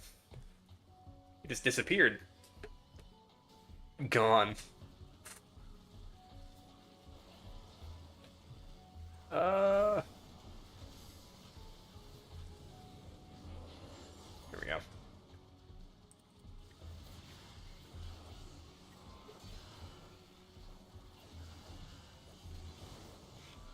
Alright, you know what? I'm just gonna run past these guys. Screw it. Press F to change to Dino mode. Hello. Hey there, Snarl, who didn't have glowing energon for a second. Alright. Let's get this out of the way, and then immediately transform back. I know the speedrun strats for this. Oh, I just remembered, this is on hard mode. So, yeah. Speedrun strats moment. You'd activate your transformation to, like, trigger all the spawners to trigger the next checkpoint, so that then you can quickly get your Dino mode back for when the thing happens. What's my name on Discord? It should be Barry's, like, same as my YouTube. Should just be Barry's, and if it's not that, it's probably, I'm sorry. It should be Barry's YouTube or something like that. I had to get a new account because my old one got hacked. Okay,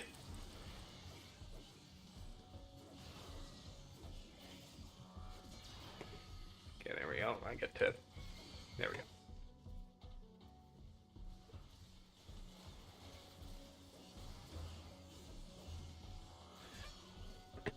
Yeah, a link to the Discord, by the way, it's in the description of the stream if you just want to join that and then add me through there. Since that's probably easier than, like, trying to search my username and everything. Which, by the way, I have a fun announcement for the Discord at the end of the stream today.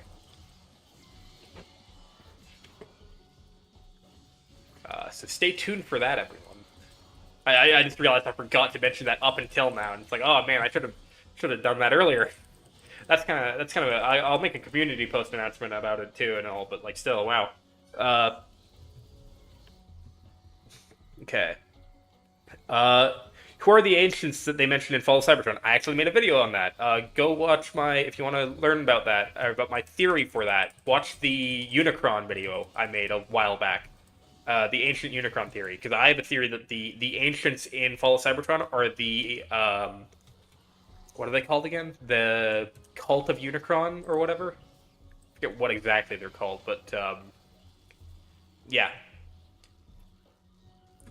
Will I say it on stream? Say what on stream? The N word, no. But what my plans are for the project. Okay. You know what? I can give a little hint. So I really need a voice actor for Springer. Um, Basically, what I have planned is I've written a story that takes place within Fall of Cybertron, War for Cybertron, like within this canon.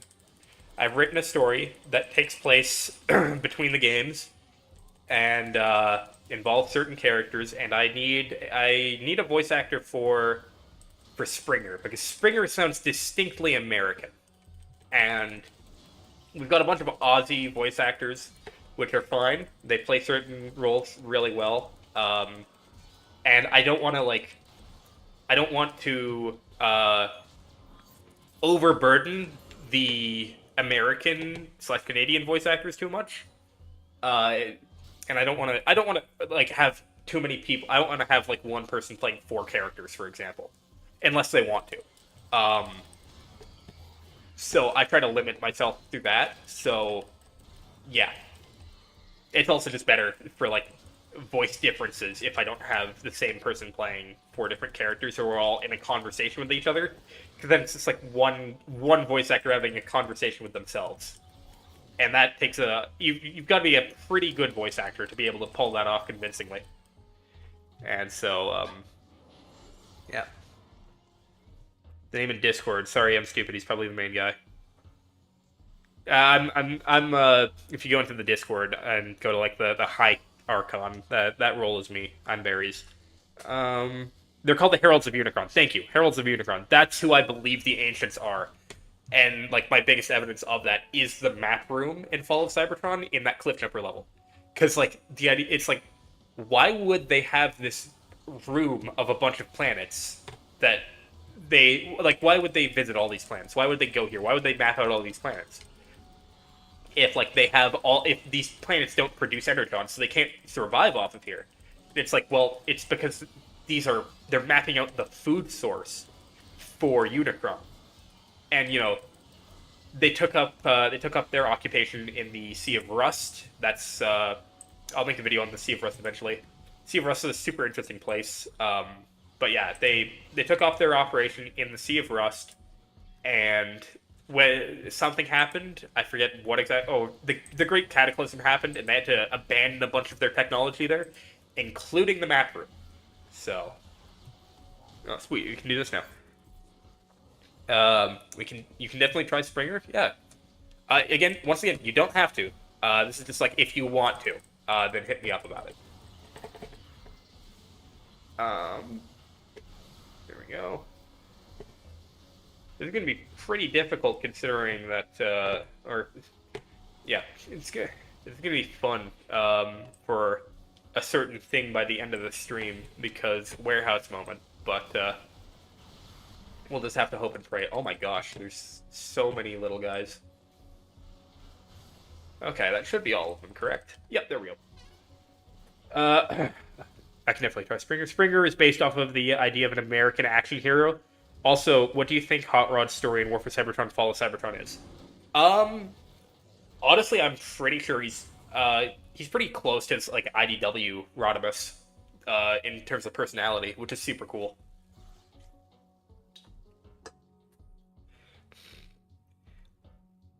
I can do a really good G1 Fall of Cybertron Starscream, but it also kind of sounds like Mark Hamill's Joker. That's pretty funny. But, in terms of other characters, terms of other characters that I need that aren't too much of a spoiler, um, thinking about maybe adding, maybe if I can find the voice actors for them, I'd love to add Skywarp and Thundercracker as well. Um, should I say it on stream? Screw it. It's the 2,000 subscriber special, guys. What am I doing? Of course I. You know what? I'm sorry, guys. I just realized I've been keeping you guys in the dark about what this is. I don't want to explain too much because I want it to be a big video when it eventually comes out. But I mentioned that it's going to be about like the characters that we don't see in the games, like the War for Cybertron DS game characters, and E. E? E, please. Can I? Oh, thank you. I mentioned it was going to be about like the War for Cybertron DS game characters. So basically, I I'm like, okay, there's a bunch of characters in War and Fall of Cybertron that you never get to see in game. Like they're in the lore, they have stories, and you never see them. And there's this blank spot in Fall of Cybertron where they just don't have any lore or anything. And then it's like, oh yeah, and then some of them show up in Prime or whatever, or in Robots in Disguise 2015. It's like, these characters have stories that they can have told about them. And so I went and I was like, okay, I'm gonna tell a story using entirely characters that never appear in the games, or like characters yeah, there he is. There's Ultra Magnus. Characters like Thundercracker and Skywarp that were in War for Cybertron and never showed up in Fall of Cybertron. Like, where are they? That's basically what my plan is for this big project. And so I have a bunch of characters in there. Ultra Magnus is one of them.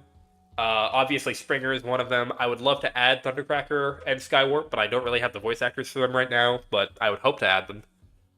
Characters from the DS game, characters like Hound and stuff, as well as some of the more obscure characters, which I won't name because they're going to be a surprise. But yeah, it's a fairly big project already. We've got so many voice actors and so much. I've written so much for it already, and I can't wait to finally be finished it and to actually start production on it.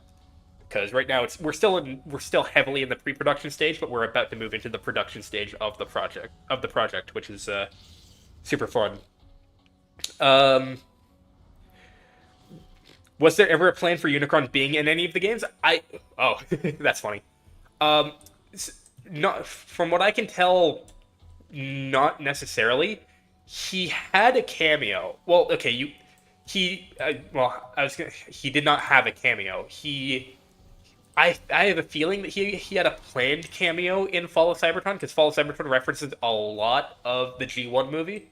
So I'm like, I wouldn't be surprised if he was a planned reference in here, kind of like how like the Coronation Starscream, like that thing, is a reference to the G1 movie. There's a bunch of references to the G1 movie. So I'm like, I wouldn't be surprised if Unicron was planned to be one of those references. But Unicron himself is never in any of the games. But you do see the aftermath of Unicron in the games. So you see that massive chunk of Cybertron that is like torn apart in War and Fall of Cybertron. That's actually where the Battle of the 13 Primes versus Unicron happened. And that's why that part of Cybertron is all screwed up. Which is really cool. Do you take inspiration from Johnny Flash? Funny you should mention that. Not only do I take inspiration from Johnny Flash is an actual fan of mine. He's shown up in a couple of my streams, and he comments on a bunch of my videos. And having Johnny Flash like my videos is such an honor to me. Because he is, like, my biggest inspiration for, like, the actual me playing the game and, like, getting the machinima shots for my videos and everything. And so, I used to always watch his videos, and so the fact that he actually watches mine is insane to me.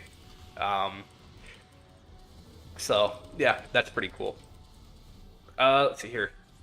I can do a really primal-sounding Megatron. I can do an okay Soundwave. Shockwave is kind of difficult. Optimus is the one... Optimus is out of the equation unless you want him to sound like he has Cybertronian bronchitis. Who do you think out of any of the Decepticons that are in the games would you consider to be the most heroic / good? Honestly, probably Trypticon. Let me think about that. The most heroic Decepticon.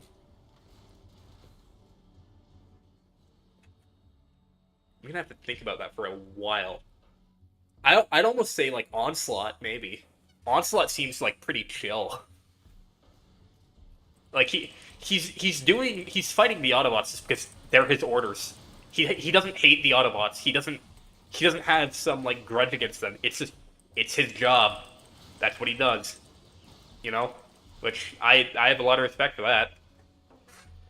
Um, what's ever Okay, we need a barricade level then. He's in war, but not Fall of Cybertron. Well, technically, that's because he's dead in Fall of Cybertron. Oh!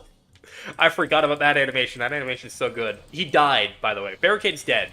He dies in a book between War and Fall of Cybertron, which is super cool. It's in the same book that explains how Bumblebee lost his voice between the games. God, that animation is so cool. Yeah, he dies in between the games.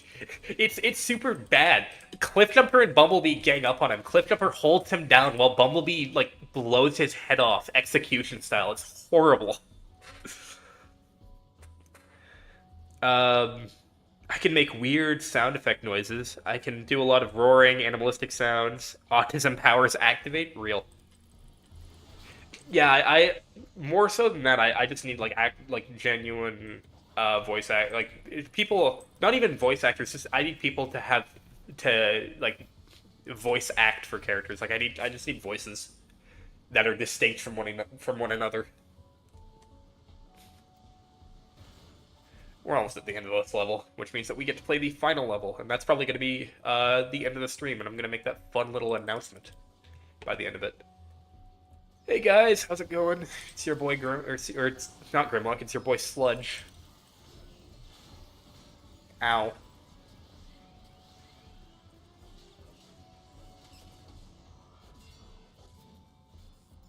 Ow.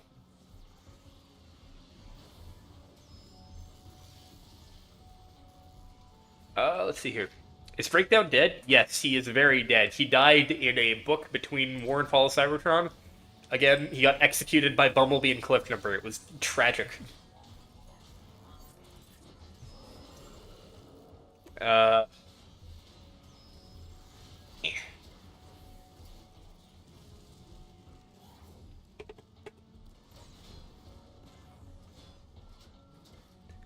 Let's see. I like the idea of oh, you can do Springer and a few others then? Oh, thanks, man. Yeah, hit me up in the Discord. I'll give you the fun secret role that we have. I like the idea of Dragstrip being Barricade's severed head after they killed him, and him going mine, which is why he's Barricade's head in Fall of Cybertron.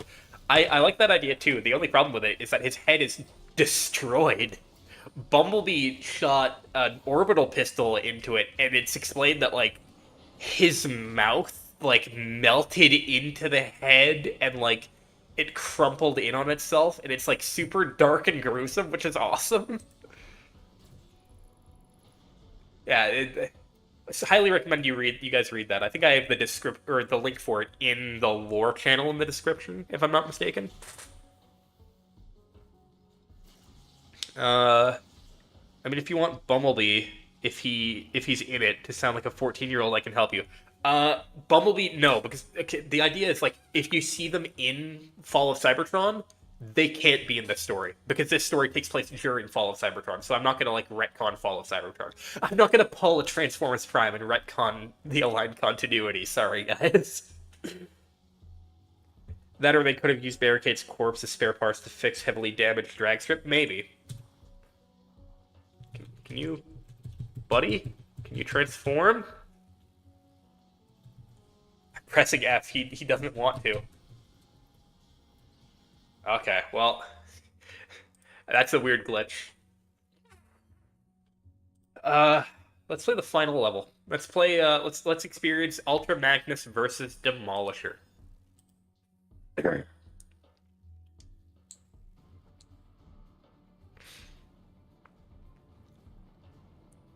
Let's see here. Oh, frame rate drop. What? Also, I have this idea for Ravage to be reprogrammed to be like an Iron Man suit for Gwen. Do you think that's in line with the lore for Transformers?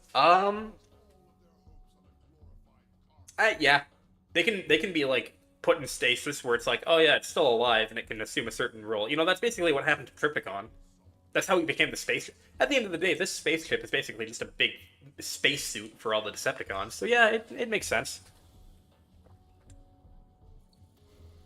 All right, here we go. We get to play the 13th chapter. If only we got the 14th one. I'm gonna use this gun because no one ever uses it.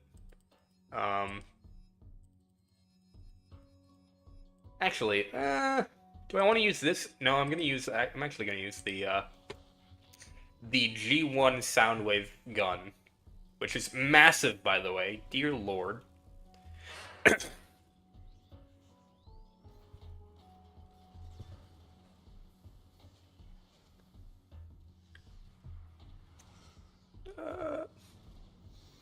E to launch tow cable. I don't understand what the point of these tow cables are. Like, I understand, like, okay, it's to anchor the two ships together, right?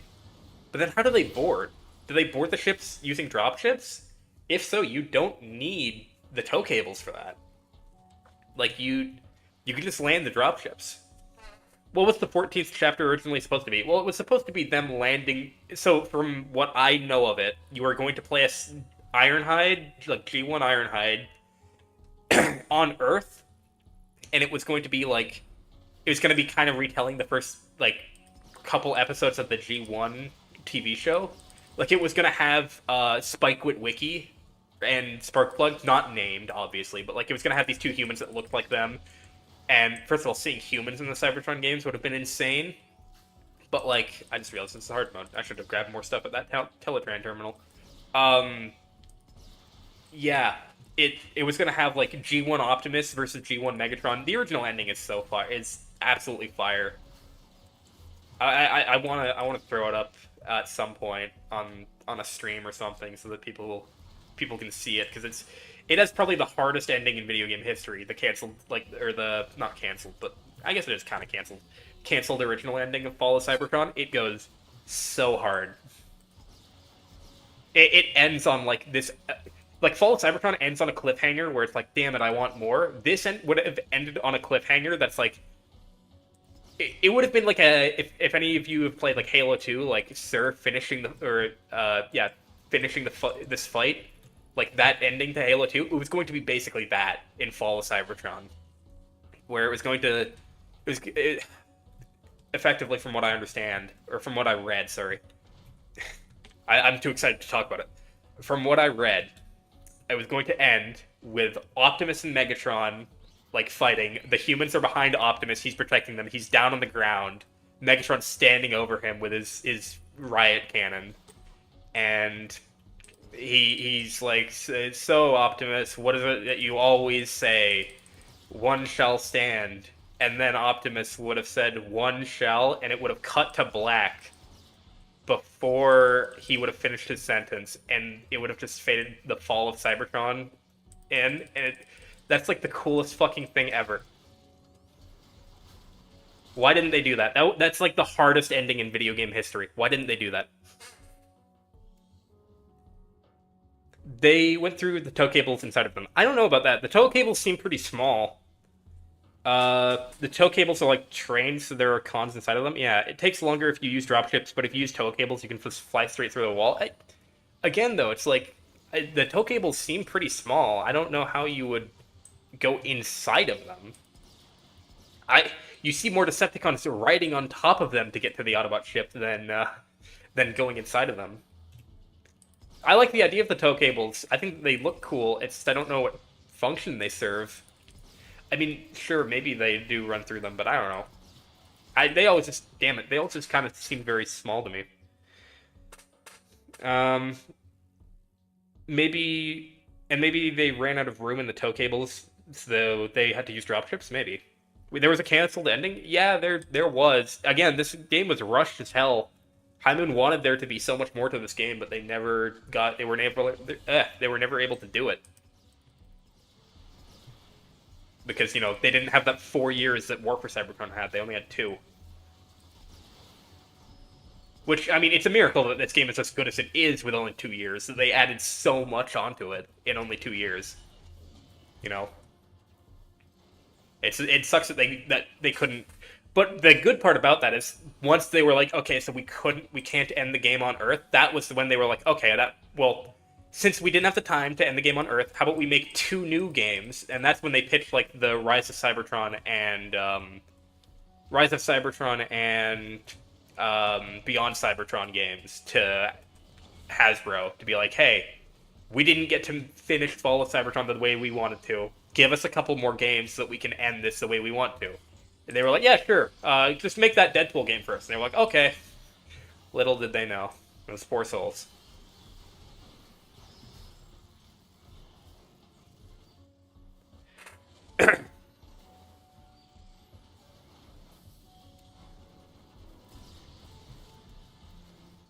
Oh, hello there. I'm gonna let you little guys. Oh no, please no. Damn it. At least this game doesn't feel rushed, at least to me. Yeah, I think the only reason why it kind of feels rushed to me, which it doesn't. Like, this game feels phenomenal. The only reason why I say that it feels rushed is because I know it was rushed. It's because I know that High Moon had a lot of these, like, massive plans for how they wanted the game to go, and they just didn't have the time. Imagine each game had 8 years of development. Well, that's almost too much. After 8 years, it's like the hardware that you started on is now outdated. So it's like, now you're screwed. Now you're screwing yourself if it takes that long.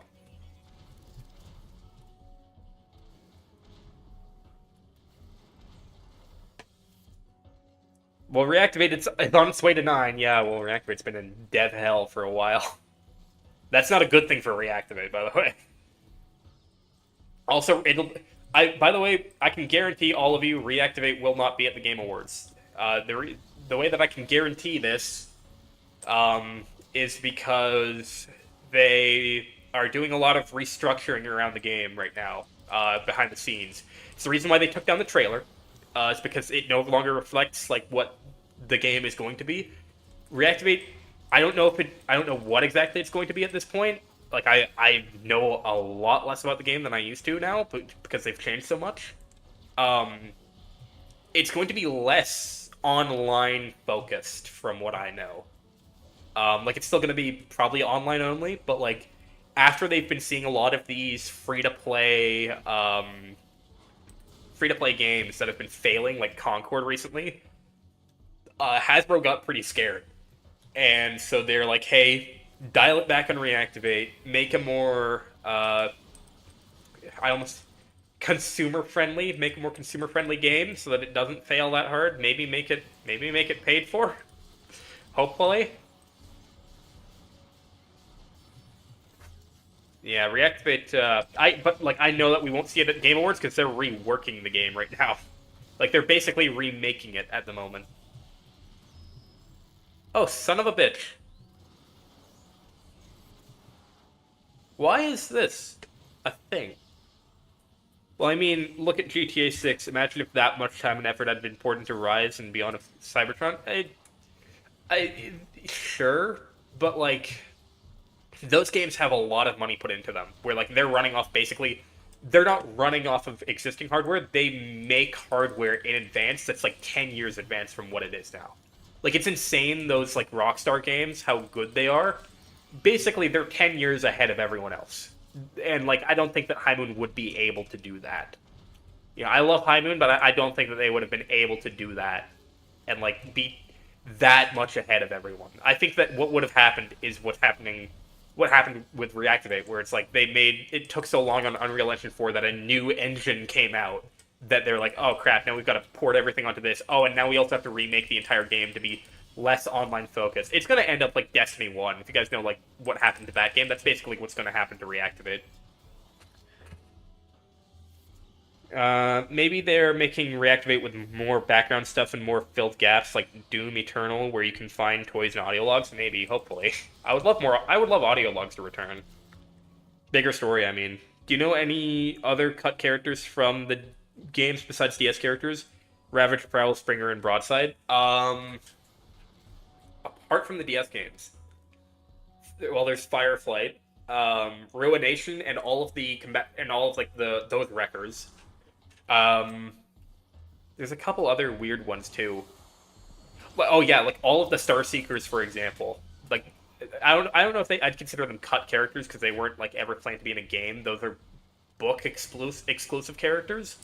But like, you know, the Star Seekers can kind of be counted, I guess, as cut characters. They have Fall of Cybertron designs, so. Ow. This hurts. Wasn't Broadside that ship in the Combaticon missions? Yeah, the Energon Harvester or Hauler. He didn't transform, unfortunately. I think that's just because they didn't want more than one like Autobot Titan. Like it was kind of between Metroplex or Broadside, and they chose Metroplex, which is fair because if I had to choose between the two, I would much rather have Metroplex and Broadside, even though I do. Oh, that would be an awesome mod if someone could make it. I don't think Broadside has an actual like in-game model, but if someone could like replace Metroplex with Broadside, that would be amazing. That would be a mod for someone who's like really good at Fall of Cybertron modding. Get Barricade 24 on that. Barricade 24 has like been one of the only modders other than Link to have actually been nice to me behind the scenes, which is funny. Everyone else is just like, I don't want to talk to you. Go away. That ship was meant to be him, but it was just a normal ship in the final build. Yeah.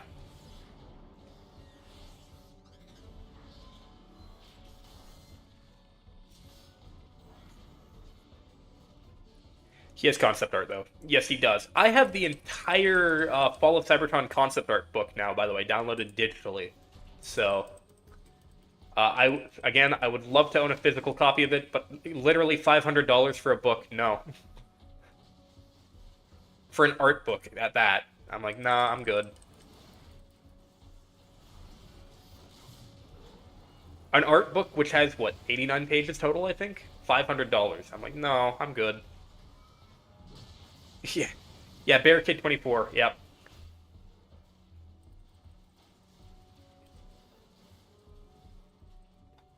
Yeah, we got to get him on making. Jesus Christ, we got to get him making Broadside and Fall of Cybertron. The fans want it. The fans want him.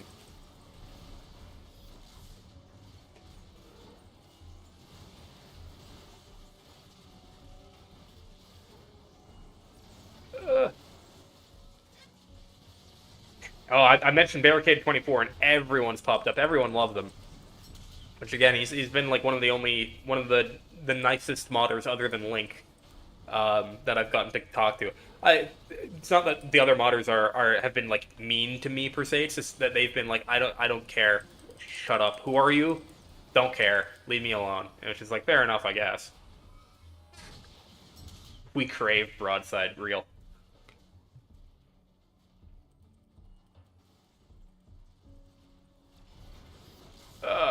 There we go. Gonna break through here and oh, come on. There we go. We crave Broadside. That's funny.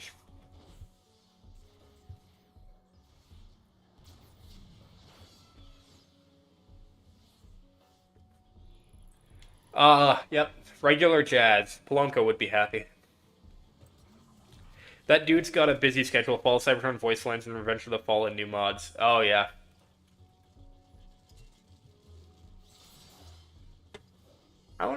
It's been a while since I've checked out what's over here again. Oh yeah, just a thermo rocket cannon, and then over here there is. I know that there's a SMG there. What's over here again? Oh, EDK Tech Bolt. Okay. I would have loved to see the Bruticus versus Grimlock fight where you play as Grimlock. Would have been fire. Yeah, I am sad that like that's the one thing from the trailers that isn't actually in the game is the Grimlock versus Bruticus fight, or just the Dinobots versus Bruticus.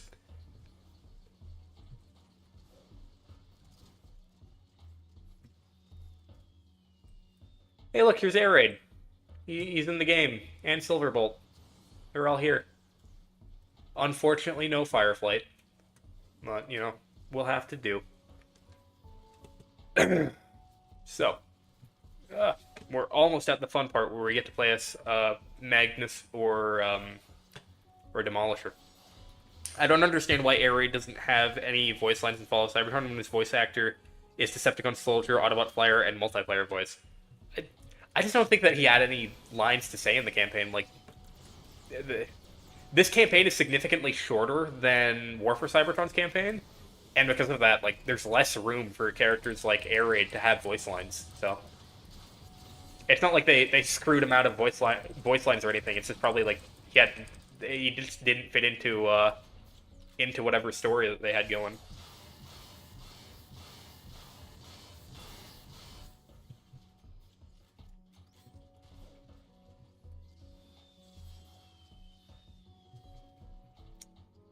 I'm just gonna stand right here. Oh no, I'm not. Damn it.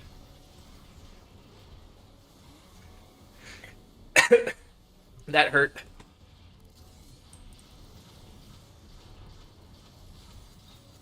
Oh. Please don't. Please don't. Oh my gosh. My shotgun isn't doing any damage. Okay, there we go. Oh, please.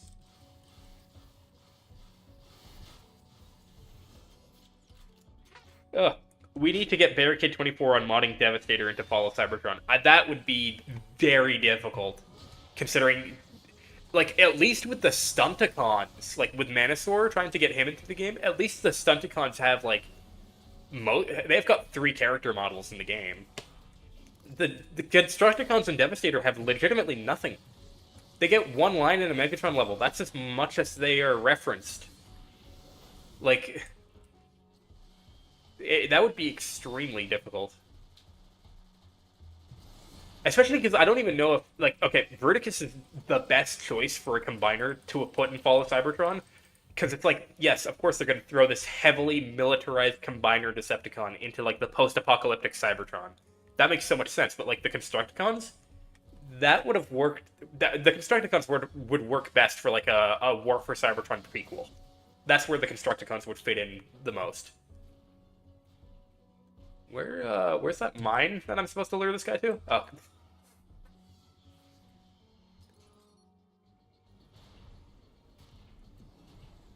Gosh, I remember playing this game for so many hours as a kid. Got to the first week, came out in 2012. That's insane because I don't even think I got it on launch day. I mean, I have like the pre-order box and everything. I got it for Christmas. Like I wasn't given it straight away. I was given it as a present later on. Ugh. Best Christmas present ever. Okay, sweet. You, go away. I don't want to deal with you. Ow.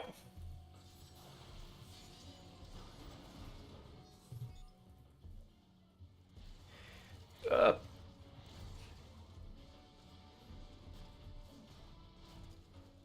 Run away. Oh no. Oh. I don't want to deal with this guy. He'll respawn if I kill him, so I don't want to... I don't want to attack him, damn it. The Stunticons Manosaur would have probably been $1 for Bruticus. Maybe, but, like, I'm okay with that. A lot of people don't like that Ruination is just Bruticus but recolored, and I'm like, no, I think it's fine.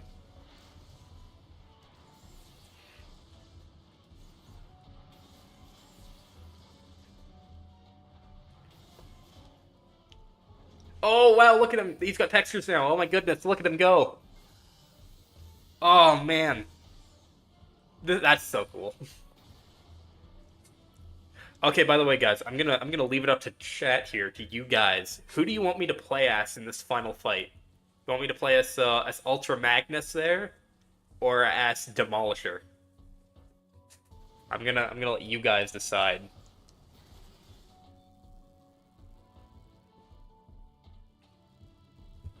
I don't know how to put a poll in chat, by the way, so just kind of like type their name. Is there? I'm not like Delta Tryon. I don't know how to do that.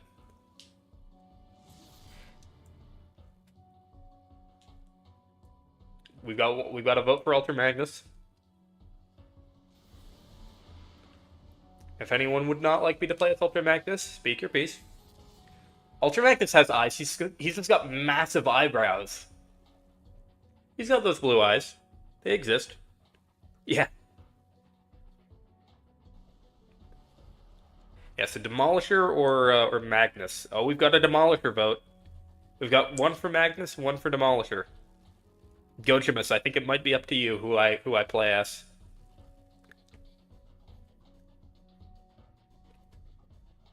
Oh, we've got two for Ultra Magnus now. Two for Magnus. Oh, two for Magnus, two for Demolisher. Damn it. Magnus? Okay, we've got three votes for Magnus, so I'm gonna go with Magnus. Since I haven't played with him in a while. Since like the start of stream, so oh, this is a hard mode too, so this is gonna be like lore accurate Demolisher. This is terrifying. He's so menacing. Look at that. That's so cool. Oh no. Still transforms into Megatron's vehicle mode. Nothing we can do about that.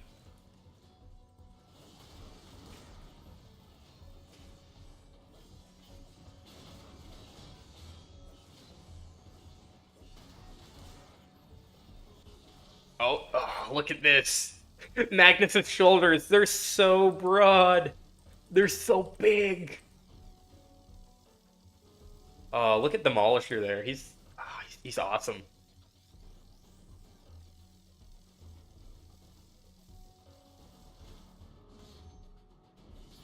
It's awesome that they appear in like this cutscene. It's so cool. I have plans for both of you. Yeah, this is actually lore accurate. Ultra Magnus versus Demolisher.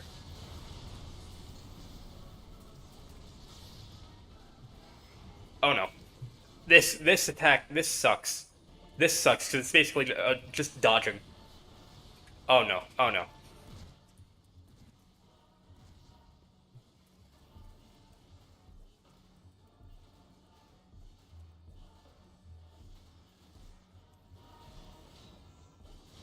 Ow. That's some pretty low health you got me on there, Demolisher.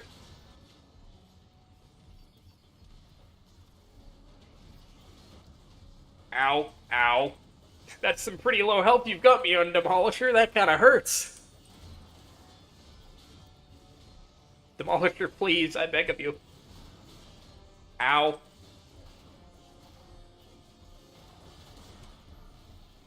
Okay, oh. What happens if you fail the sword button match event? Let's see what happens. Yeah, it just plays that like simple. It just plays that simple animation where he basically trips and falls. Okay. Hey, buddy. His arms are massive, Demolishers. They're so big.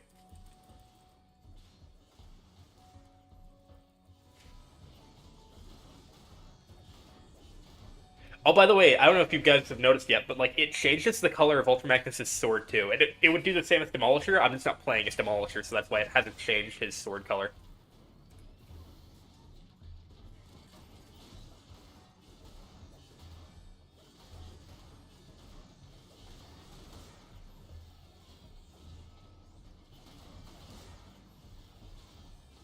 Oh no! Damn it! I hate those EMP grenades. Oh no!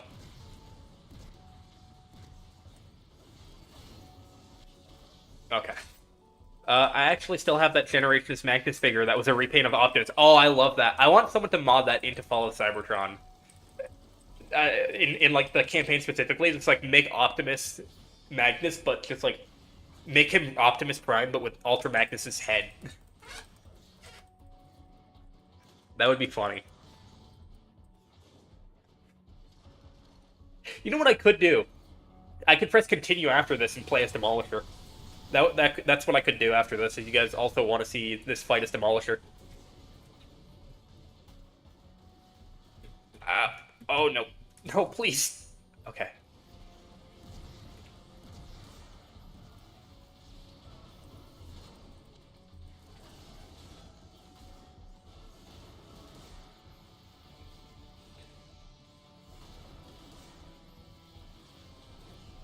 Please, no.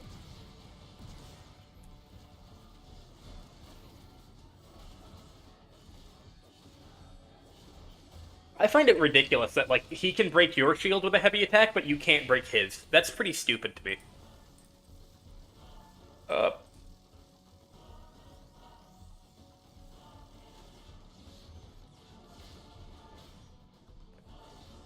Gosh, I love how brutal this fight is, and it works so much better with Magnus. It's like, this is just peak lore accurate Magnus. Like, this is actually what Ultra Magnus is like in the lore.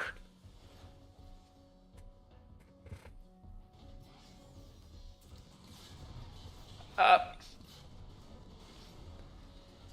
Oh no. Oh, that's weird. It changes his riot cannon in, like, in this gameplay segment, but... A-posing?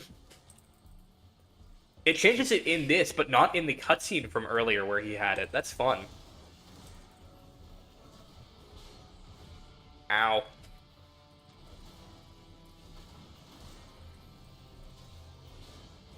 Ow. Oh, there we go. Dude, look at his shoulders. He could have lost his eye to Grimlock in the gladiator pits. That's a cool idea. I like that, because I think he is a gladiator. Or Warpath pulled a Skybound and crushed it. Oh, maybe. Okay, we don't need to see that. I also don't need to see the credits. I've seen them a bunch.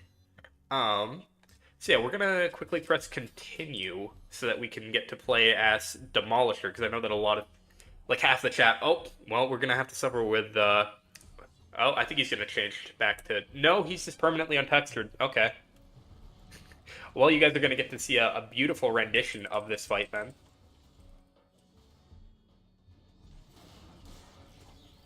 Oh, that's weird, actually. I wonder... Maybe... I think his sword is still Megatron's sword. It's still colored like Megatron's sword, even though Magnus's is blue. That's weird. I'll have to ask Link about that.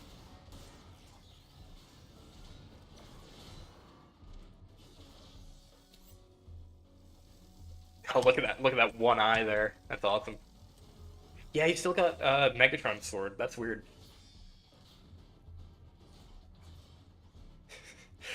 Look at this beautiful, untextured Magnus. God loves him.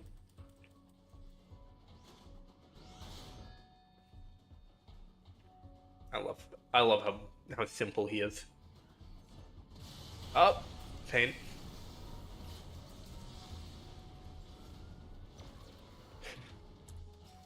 Oh no.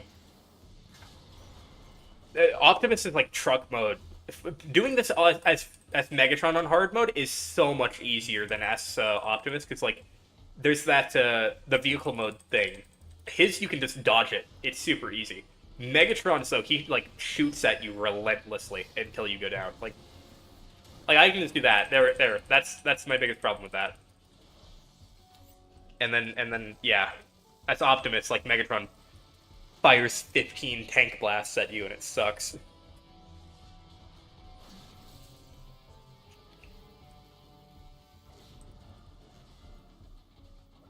I find it funny that, like, only the Autobot symbol is actually textured. That's funny. It's like G1 White Optimus. Yeah, that design that I hate.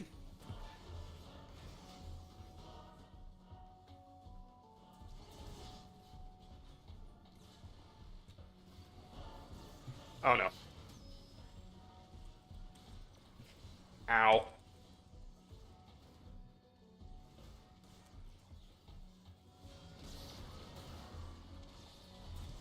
Ow. Oh, that hurt. What? No. When did Optimus join the KKK? You know what? I'm gonna call me a bitch. I'm gonna lower this to normal. He's still untextured. We don't know how to fix this. No idea what the deal is with that.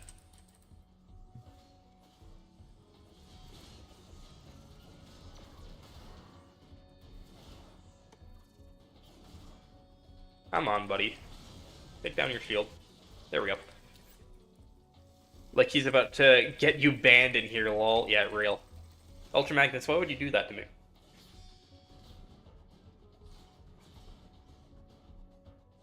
This fight works so much better with Demolisher for some reason. Congrats on the 2K. Hey, Link!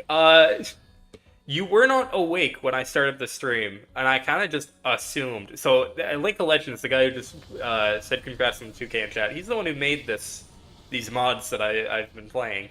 I'm assuming I have your permission to show these off. You weren't awake, and so I was unfortunately unable to ask, but I'm assuming I'm good, right? If you want me to take down the stream after, I will.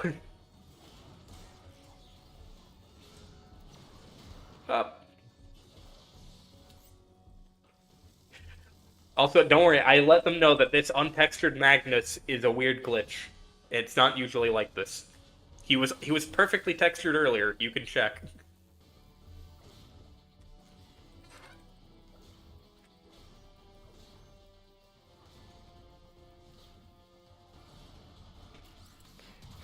Negatron colored riot cannon.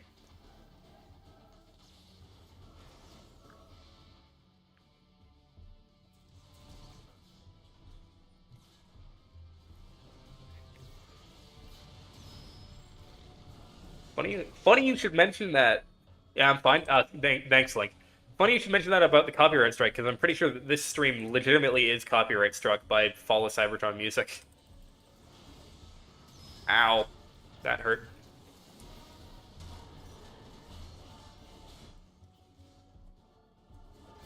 There we go. It's over. It's done. You're canceled. Oh no. Not again. That's so good.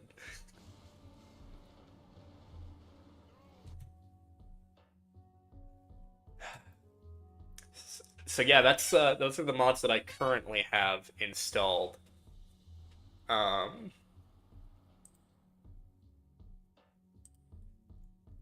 out of that here. So yeah, those were the current mods that I have installed. Those are some a little showcase of what my homie Link of Legends has been working on. His channel will be linked in the description. You can check him out. He posts a lot of these mods. You can check out his Nexus mod page. He actually made a video about how to install Fall of Cybertron mods.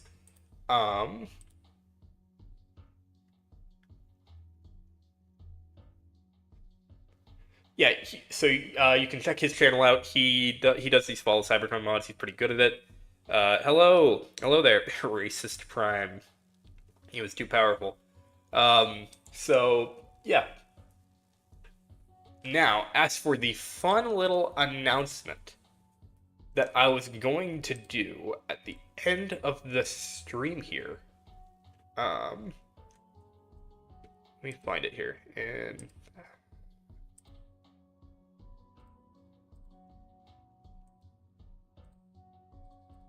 come on.